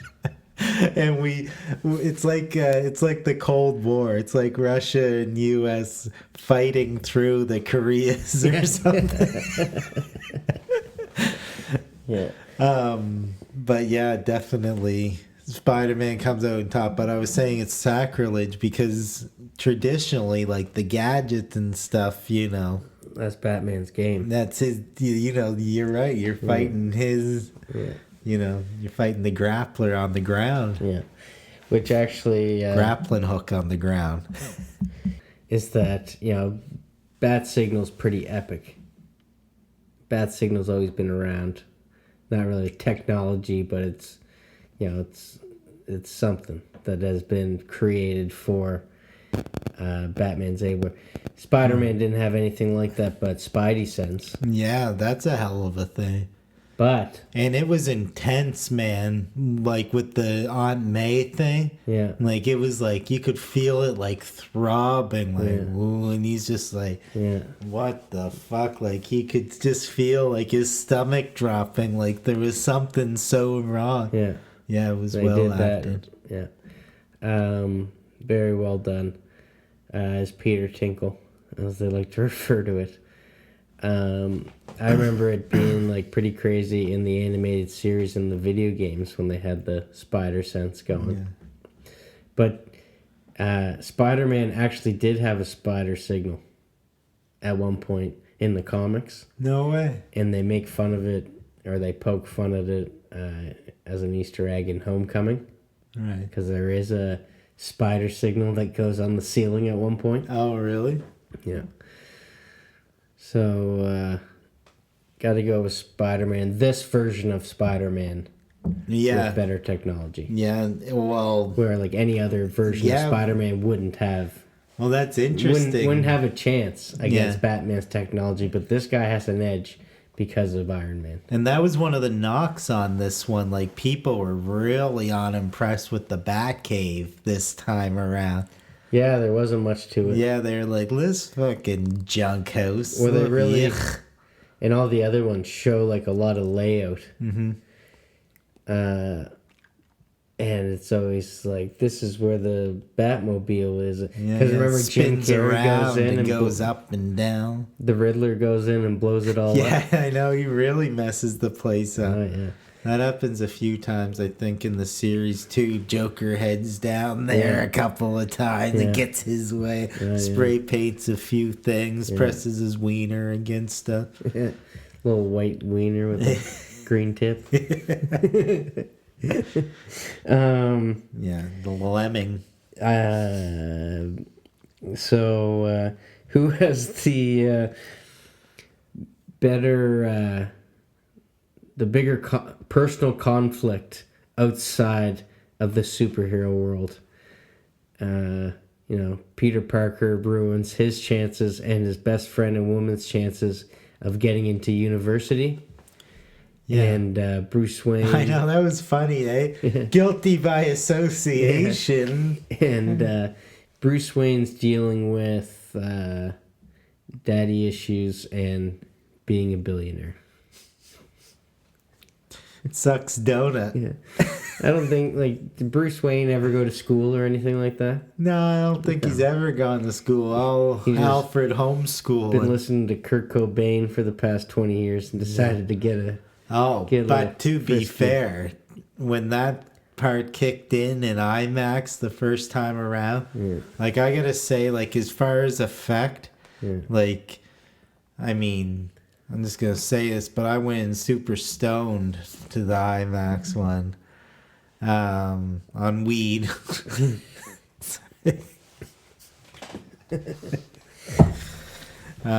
Just in case there's any confusion, but went in there a little bit weeded out, and it was creepy, starting with that Riddler, that weird scene. Oh yeah. And the light and it was real cool and intense, but when the motorbike, when that shallow focus, really capturing the comic look to it, but in terms of that, and when something in the way kicked in, it was I thought it was it was a killer move. It worked really well, as far as sound and visual, all kicking the butt out of the viewer. I thought that was super good. And I don't think Spider-Man had any memorable music parts that I can recall off the top of my head. No, but I could be just missing one. I didn't really look for it. Yeah, I think they just brought, I know they like to bring a little dubstep around electro. Oh. I can't remember if they did it in this movie or not, but I remember there's a lot of dubstep or kind of electro music in Amazing Spider-Man. Mm-hmm. But I agree, the score was pretty spot on with this version of Batman. Yeah. Everything fit very well. Yeah. Dynamic sound, quality of, like you said, when that the Batmobile turns on. Yeah. And it just sits there. Yeah, with that Ford versus Ferrari. Yeah, man. That was wild. Yeah. And back to technology, he did have the eye contact kind of stuff too. But yeah, that kind of goes into the next thing I wanted to say was so the best recreation. Spider-Man became, now he's a big part of the MCU, where everything he was, they really played on the neighborhood Spider-Man, but he's a lot more to that. Yeah. And where do you go with that? It's just still catering to everything that that these, does it really stand alone from any other Marvel movie? You know what? The one thing that it could possibly suffer from is the possibility of going back and fixing things. He goes to Doctor Strange straight away with this problem, and he's make everyone forget that I'm that's a huge problem to have. Everyone to know you're Spider-Man. Yeah. That's a huge kettle of fish to let out. And then to go and do that. But in Batman, you never get the impression, unless there's a Lazarus pit involved, you never get the impression that there's an impermanence to what's going on. Yeah, well, he definitely doesn't want people to know that he's Bruce Wayne in Batman. Yeah, he'd be fucked. So there's no Doctor Strange to, he'd be Mr.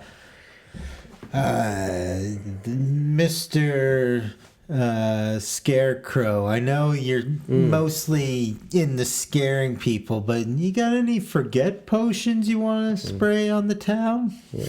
And you know what's funny is that Batman and Spider-Man are the only superheroes, well, not the only, but out of the majority of the superheroes right now in cinema, are the only superheroes that have to hide their identity. Because I know, Spider-Man's the only person that hides his identity in Marvel. Everyone knows who Iron Man is. Everyone knows who Thor is. Everyone knows who Aquaman is. Everyone knows who Superman is. I didn't really think about that. Yeah. Well, I knew that about Spider-Man, but it's the same thing with Batman. Yeah. So that's interesting. There's a little cheers to we found a parallel.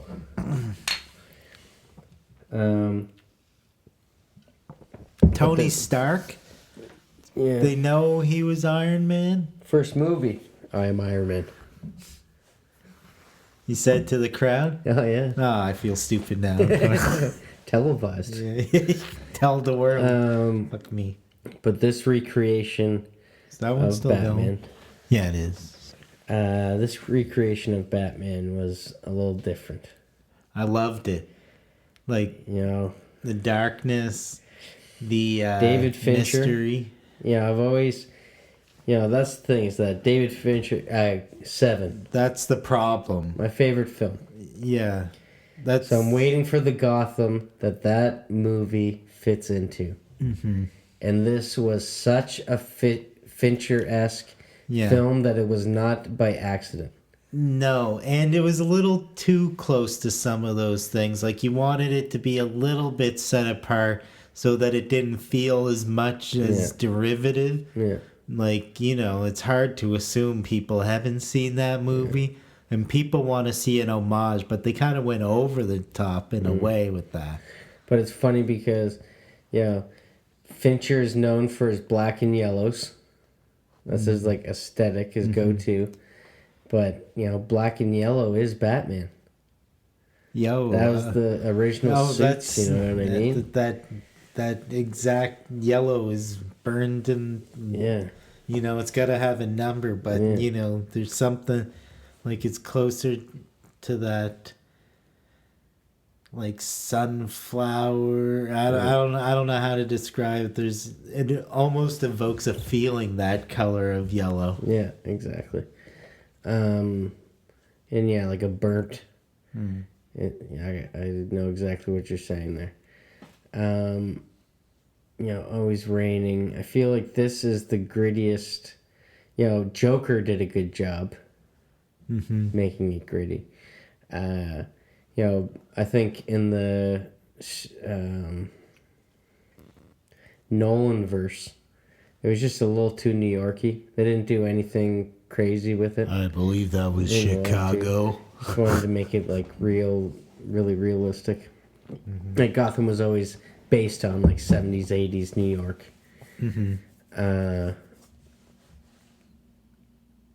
Gotham's all that deco. Obviously not 70s and 80s goes back, but like that the really aesthetic is so cool. Yeah. And the Burton ones, like he was definitely the perfect one to create that noirish dark world. Yeah. But in a very animated, it was kind of animated too. Yeah, and there was like they were painted a lot of those backgrounds, so a lot of animation involved. And I think even some of the far away shots of like fighting were animation and stuff like that. Yeah. If I'm not mistaken. Yeah. This version of Batman wasn't just a good Batman movie, but just like a good movie altogether. Like it had the perfect ebb and flows. And it had it for the people that like the mafia. Yeah, he was a great Falcone. Riddles. I thought he was a great Falcone.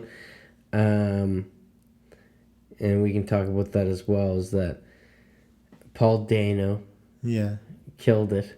And I was like really hoping, like, you got to see him without the mask. And when you saw him without the mask, boy, did he sell it. Mm-hmm. But his kind of run in it does kind of end with a whimper. You know, it's kind of weird how you want to see him go a little bit further, not just sit there and I just ordered some pie. Yeah. You know what I mean? Well, it's all part of his plan. Yeah. And he does have kind of those like pig squeal sounds. So like you kind of like you on the level you're as smart as you think, right? Mm-hmm. Yeah. Yeah, and then, you know, it's always, this guy is so smart. Mm-hmm. But he needs a friend that But there's bad. always going to be something that he missed. He didn't know. Because you think, oh, he knows that Bruce Wayne is Batman. Yeah. But at the end, you find out that he doesn't know that. Yeah. Because he can't get what's right in front of him. Because he thinks too hard about things. And some people didn't like that it was so like realistic with the followers and stuff. I loved it. Some And people like it to be a little bit more separate from real life. You know what I mean? Batman's villains always had the gang. You know what I mean? Mm-hmm. You know, it always had following. Yeah. Oh, yeah. No, You just like never saw the following. the henchmen. You never saw the starting I of know. the following. You know what I mean? Yeah, with the Joker is one of the first things that you're the most building up. Of Yeah, it. exactly. Like the first Ninja Turtles with the Yeah, exactly. With the foot soldiers. yeah, Like I yeah. said, You like, see them goes all, the back to- kids getting groomed. Yeah. In the 90s, you needed this. I was like, gang. man, I wish there was a cool place like that for me to hang out. Yeah. Yeah. I think that I would have to give it to Penguin and Paul Dano just for something new, where I'd have to deduct points for Spider-Man because it is just the exact same villains that we've already saw. But the balls of it And to I bring didn't see- so many of them back. I know, but you could almost say that everyone was a bit lackluster in the villain department. Yeah. Well, Because- they're all just getting put in the box. Yeah. And that was like the one I parallel. thought Willem Dafoe did awesome. I loved seeing him with the hood. Yeah. And so he really brought back Green Goblin. I was sad that he destroyed his mask so early on. Would have But liked I him. liked him without the mask. Yeah, but But it would Mask is be cool. nice to at least see him. Because you only see the bombs coming in. You don't even really see him. Maybe you do in the distance. But yeah. I know what you're saying. Yeah. But yeah, they did one hell of a job making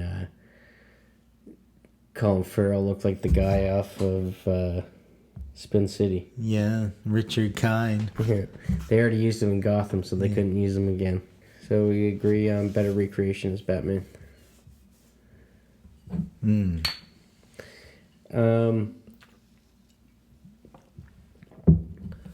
And I want to say I was skeptical of Batman. Like, even from the trailers, like, I was still like, I was too. you know, as kinetic as it was, like, I really like that, you know, that red hallway scene with the Yeah. kind of. Like, I was stunned by could- the visuals yeah. of Batman, which I can't say exactly for Spider-Man. Yeah. Although it had way more set-piece moments in Spider-Man, like, going from big thing to big thing, like, Yeah. you can really see where the money went there. Yeah, exactly. That's a great point. But, you know, I can say that Tom Holland is the best Spider-Man.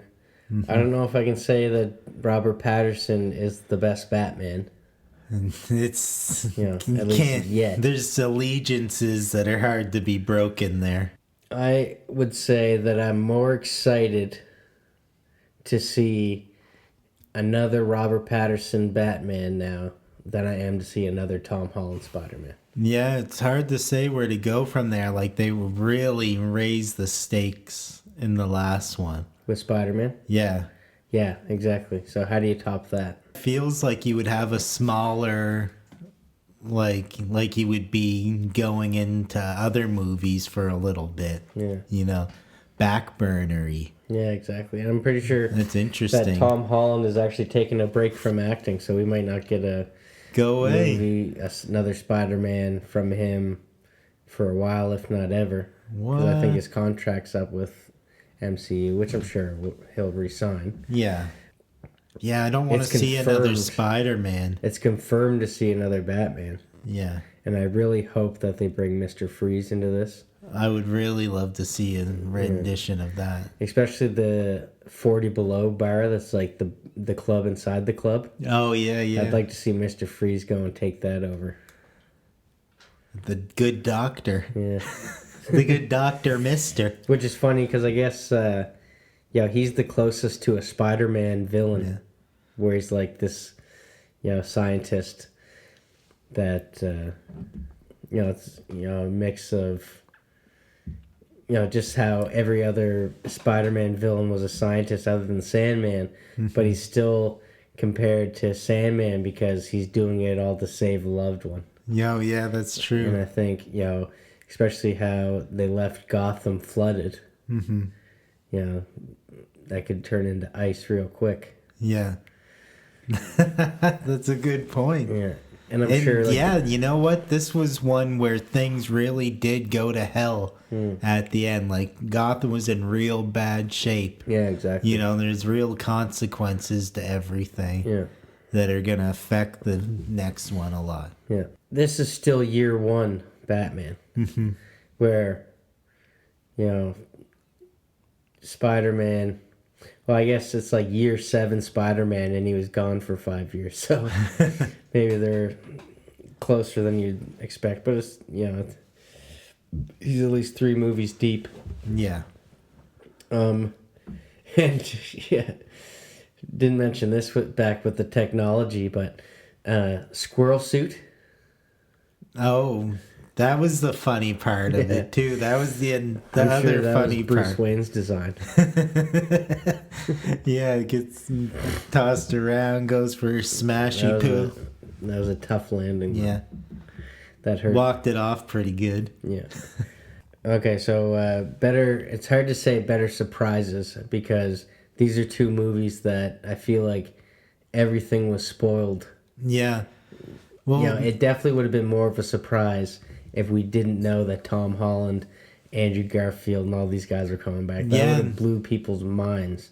But we live in the information era where you learn everything beforehand. I know, and they tried really hard not to spoil it. They were saying, like, no, like, we're not in it. Yeah.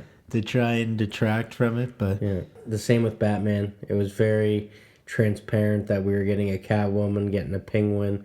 Colin Farrell's playing Penguin. Paul Dano, they've been talking about that far beyond when the movie came out.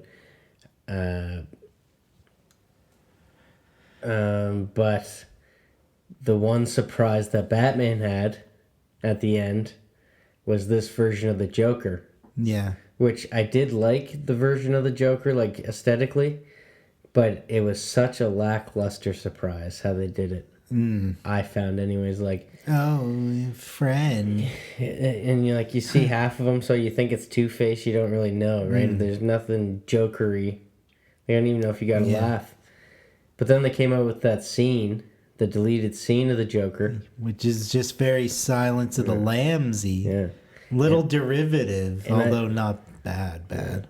But I think that scene should have been in the middle of the film. And then either set up another character with the twist or set up nothing at all. Yeah, well, a lot of, speculation on Hush, which, And the DEA is killed, so probably Harvey Dent will become the new DA. Yeah. It's hard to say. Like, it seems like Matt Reeves wants to introduce some weird ones into it. Yeah. But Mr. Freeze, long overdue. Yeah. If Nolan could have done 5 movies, he might have gotten the Freeze. Yeah.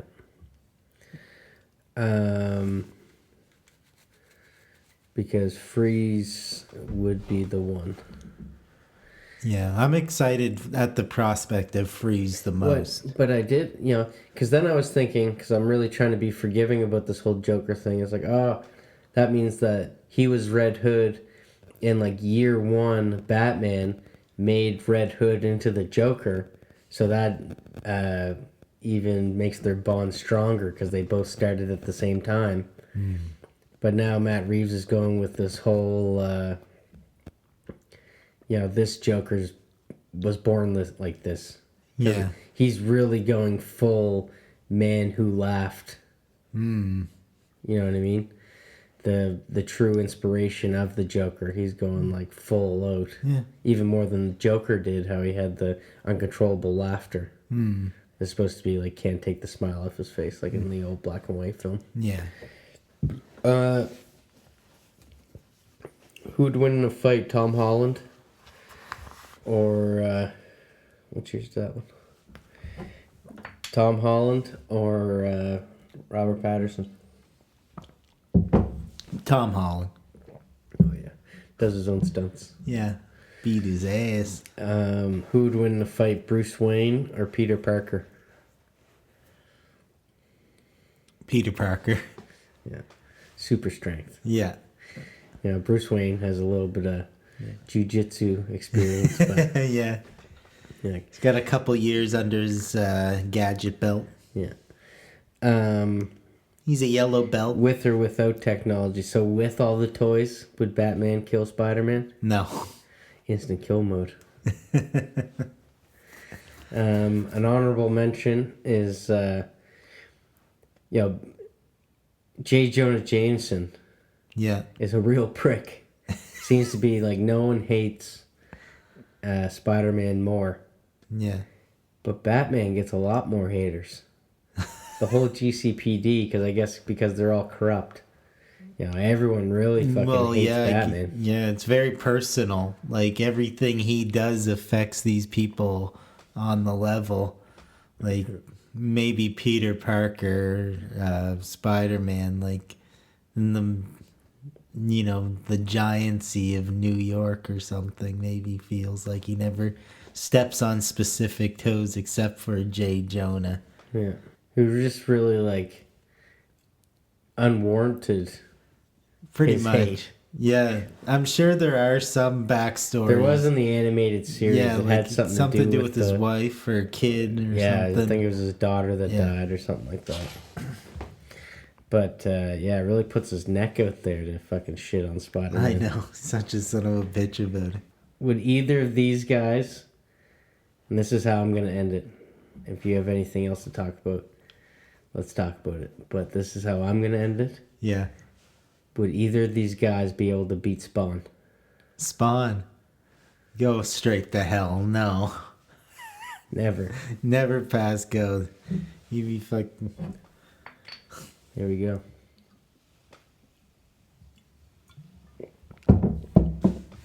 Fiery pits of hell. Are you kidding me? There's no way. There's no way to beat Spawn. No. Dang. Definitely no. Yeah. Let's see it happen. Yeah, so did you want to quickly breeze over what we have up here? Yes. First off, we got Batman Forever, Batman and Robin. Yeah. The only recurring character in this is Michael Goff and Chris O'Donnell. The wonderful Chris O'Donnell. Boy Wonder. Yeah. Alicia Silverstone as Batgirl Yeah. easily gets forgotten. Yeah. I think she had some leathery nips in there too. And all's fair. Con Air. That's a 1,000-hour conversation, Con Air. Oh man. Holy moly. Speaking of a rogues gallery, Cyrus the Virus. Yeah, that would be a great episode. Yeah. Diamond Dog, Garland Green, Johnny 23. Great names. All-star cast, man. Like Danny Trejo in it. Young Danny Trejo before the mustache. Yeah. Before he really came into his look. Yeah. Guilty pleasure movie. Con Air. Yeah, like Con Air. I don't know if it was like the direction or something, but there was something that was holding that back from being a goddamn like. And had like maybe a little bit of like a soap opera look with to parts of it. What was the song that went? Oh my God! Talk about Trisha Yearwood. How can I live without you? Yeah. And it was so weird. Leanne Rhymes put out the song almost at the exact same time, where it was a hit like simultaneously by both. It seemed like such a weird time. But a great movie. Yeah, a great movie. People that hate Cage don't like it, but it's got so much charm. I'm not a huge fan of Cage, but it's one of the top Cage movies in my book. Lord of War, high energy action, says Siskel and Ebert. Yeah. That sounds like a 2 thumbs up.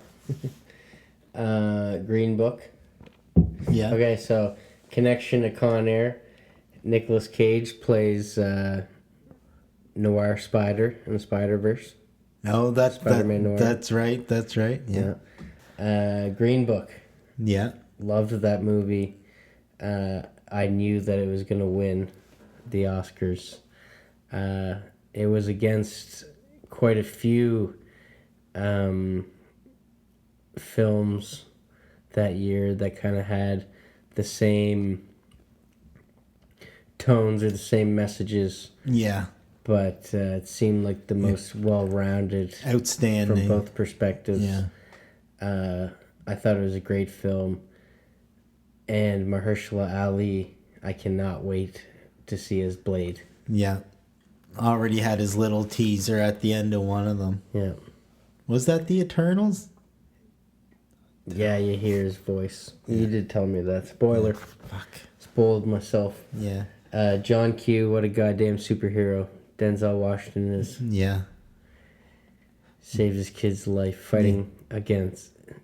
Like, trying to make sure he gets high up on that list or on the list at all or something like that. By any means necessary. Yeah. And now that I'm thinking about it, does it take place mostly at that hospital? Yeah. Like almost like a one location-y kind of thing. A little Reservoir Doggy. Yeah. If that's what you're getting at. I think so. Yeah, it's been so long since I saw it. I never really looked at it with that kind of filmy eye, Yeah. Minority Report, I really liked. I saw that in theaters. It was, for me, really loved Mission Impossible 1. Mm-hmm. And then I didn't find like any of the Mission Impossibles were the same. They just didn't live up to the type of twists that were in it. Like there was a sense of like it was very confusing, especially like the first watch. But they did a good job of like eventually like going back and showing you like all the little things you missed. Yeah, exactly. Yeah. But I found like Minority Report was the Mission Impossible 2 that I never got. Even though it's a lot heavier subject matter and more futuristic and stuff like that. Like I really liked Minority Report. And Tom Cruise to me is like Nicolas Cage level, where it's like I don't like that many movies. I think some actors can be a little overrated or just like overpopulated. Like you just have so many movies and it's like they're not all good. Yeah, he's like kind of like how Liam Neeson is with like Taken type stuff. Yeah, exactly. Like Liam Neeson has a lot of skills, but it's not playing different roles. Yeah, and when you're seeing like that and Jack Reacher and all these sort of things. Yeah. Edge of the World, whatever. 7 Pounds. Yeah, that one I couldn't really remember if I had seen it before. Hancock there. Yeah, Hancock. Just, what a career ruined. Or at least delayed. Yeah. That's sad. We're not even going to get into that. But Spun, which how I ended was Spawn. Yeah. The connection to Spun would be John Leguizamo's playing his the clown. His penguin-esque transformation. Yeah. If Danny DeVito was tall originally. Or at least average height. However tall Leguizamo is. Yeah. £7 actually is a great film. I don't want to jump over that. Oh, Will Smith has had some bangers. It's Let's a not. fucking tearjerker. It's probably, even sadder than Pursuit of Happiness. It's a. But Woody Harrelson's in that too. Gotta love, shout out to Woody Harrelson. Great. But back to Spun. Like, Spun is. How long could you go on about Spun, do you think? I think I you've could do an probably episode brought up about that. Spun I could do an episode one about that. time a week for Yeah. many a week. Well, there's just so many things that could bring you back to that movie because, very cult. I don't even know if you'd consider it a classic, but a very culty movie. An amazing an example of how editing works with the psychology of film, because they edit that film to make you feel like you're on the fucking thing. I know, like it feels like you're Anxious. on the busted carousel. Yeah, but at the same time, just a fun watch. Every character is just an enjoyable Very character. animated. Yeah, Spider, the cook. Yeah. And like that humor was like really the only thing that they needed. They needed it to offset the heavy subject matter. Yeah, exactly. And I can really appreciate something like that. Yeah, and Jason Schwartzman does a great job carrying. Yeah, old the crowd. Francis, related to Nick Cage, this guy. Yeah. Isn't it? But Nick Cage is a Coppola. Yeah. Him too, isn't it? Yeah. Schwartzman? Isn't it his uncle? Maybe. I'm not sure. But Brittany Murphy, rest in peace. Oh, yeah. She was fantastic. Yeah. Which, quickly, I must say, Sin City, one of my favorite comic book adapted films. Yeah. And Batman. With also Mickey Rourke playing a great role in Spun and in Sin City. Hearts of Gold. And also was Whiplash in Iron Man 2. You know what? I don't really know people's opinion of it so much, but that part where he snaps the car in half looks so awesome. Yeah, I know. Back in the day. Yeah. But they had to go and use it for the trailer. Yeah. Yeah, and you're waiting the whole movie to see it. Yeah. All right. Well. Final thoughts, closing thoughts? Go to the Funky Flea Market at Exhibition Park. You can get No Way Home for 10 And also, $10. if you spot the continuity error, you could be entered in a raffle to win a copy of the Matrix Reloaded. Yeah, that's number 2, I think. Yeah, so because I'd watched that twice. hit us up if you're interested Instead in of a watching very Matrix 4, competitive watch that raffle. times 2. And I'm hoping next time you see us, we'll be into order. Yeah. And just so that it's not like there's a lot of skepticism with contests, We're giving you $100,000 and they give you the chocolate bar. Yeah, you're not getting $100,000.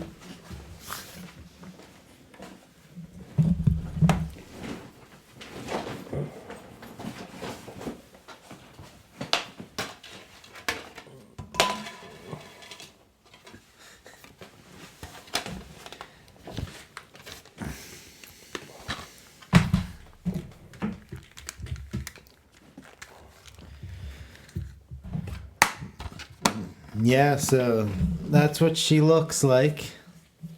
And there is 2 discs in there, in case you were wondering. Disc 1 and a disc 2, so all good. Enter that raffle.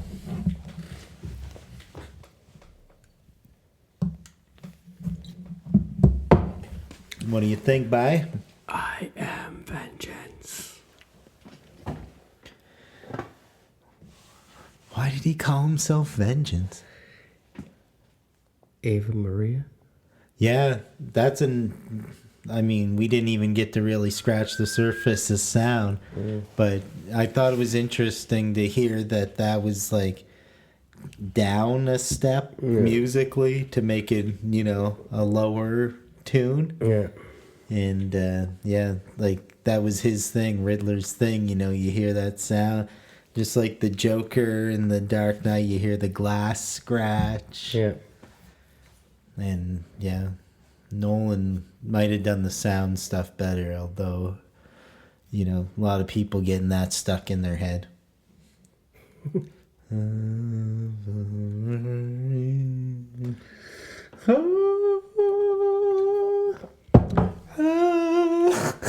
No. No. Oh yeah, and I did think that, like, you just need a friend. Yeah. You just need a friend. And I thought they were like both like weirdly like in that moment. I loved Paul Dano in There Will Be Blood. Yeah, Kind of plays the same kind of character. yeah, little crybaby. Yeah.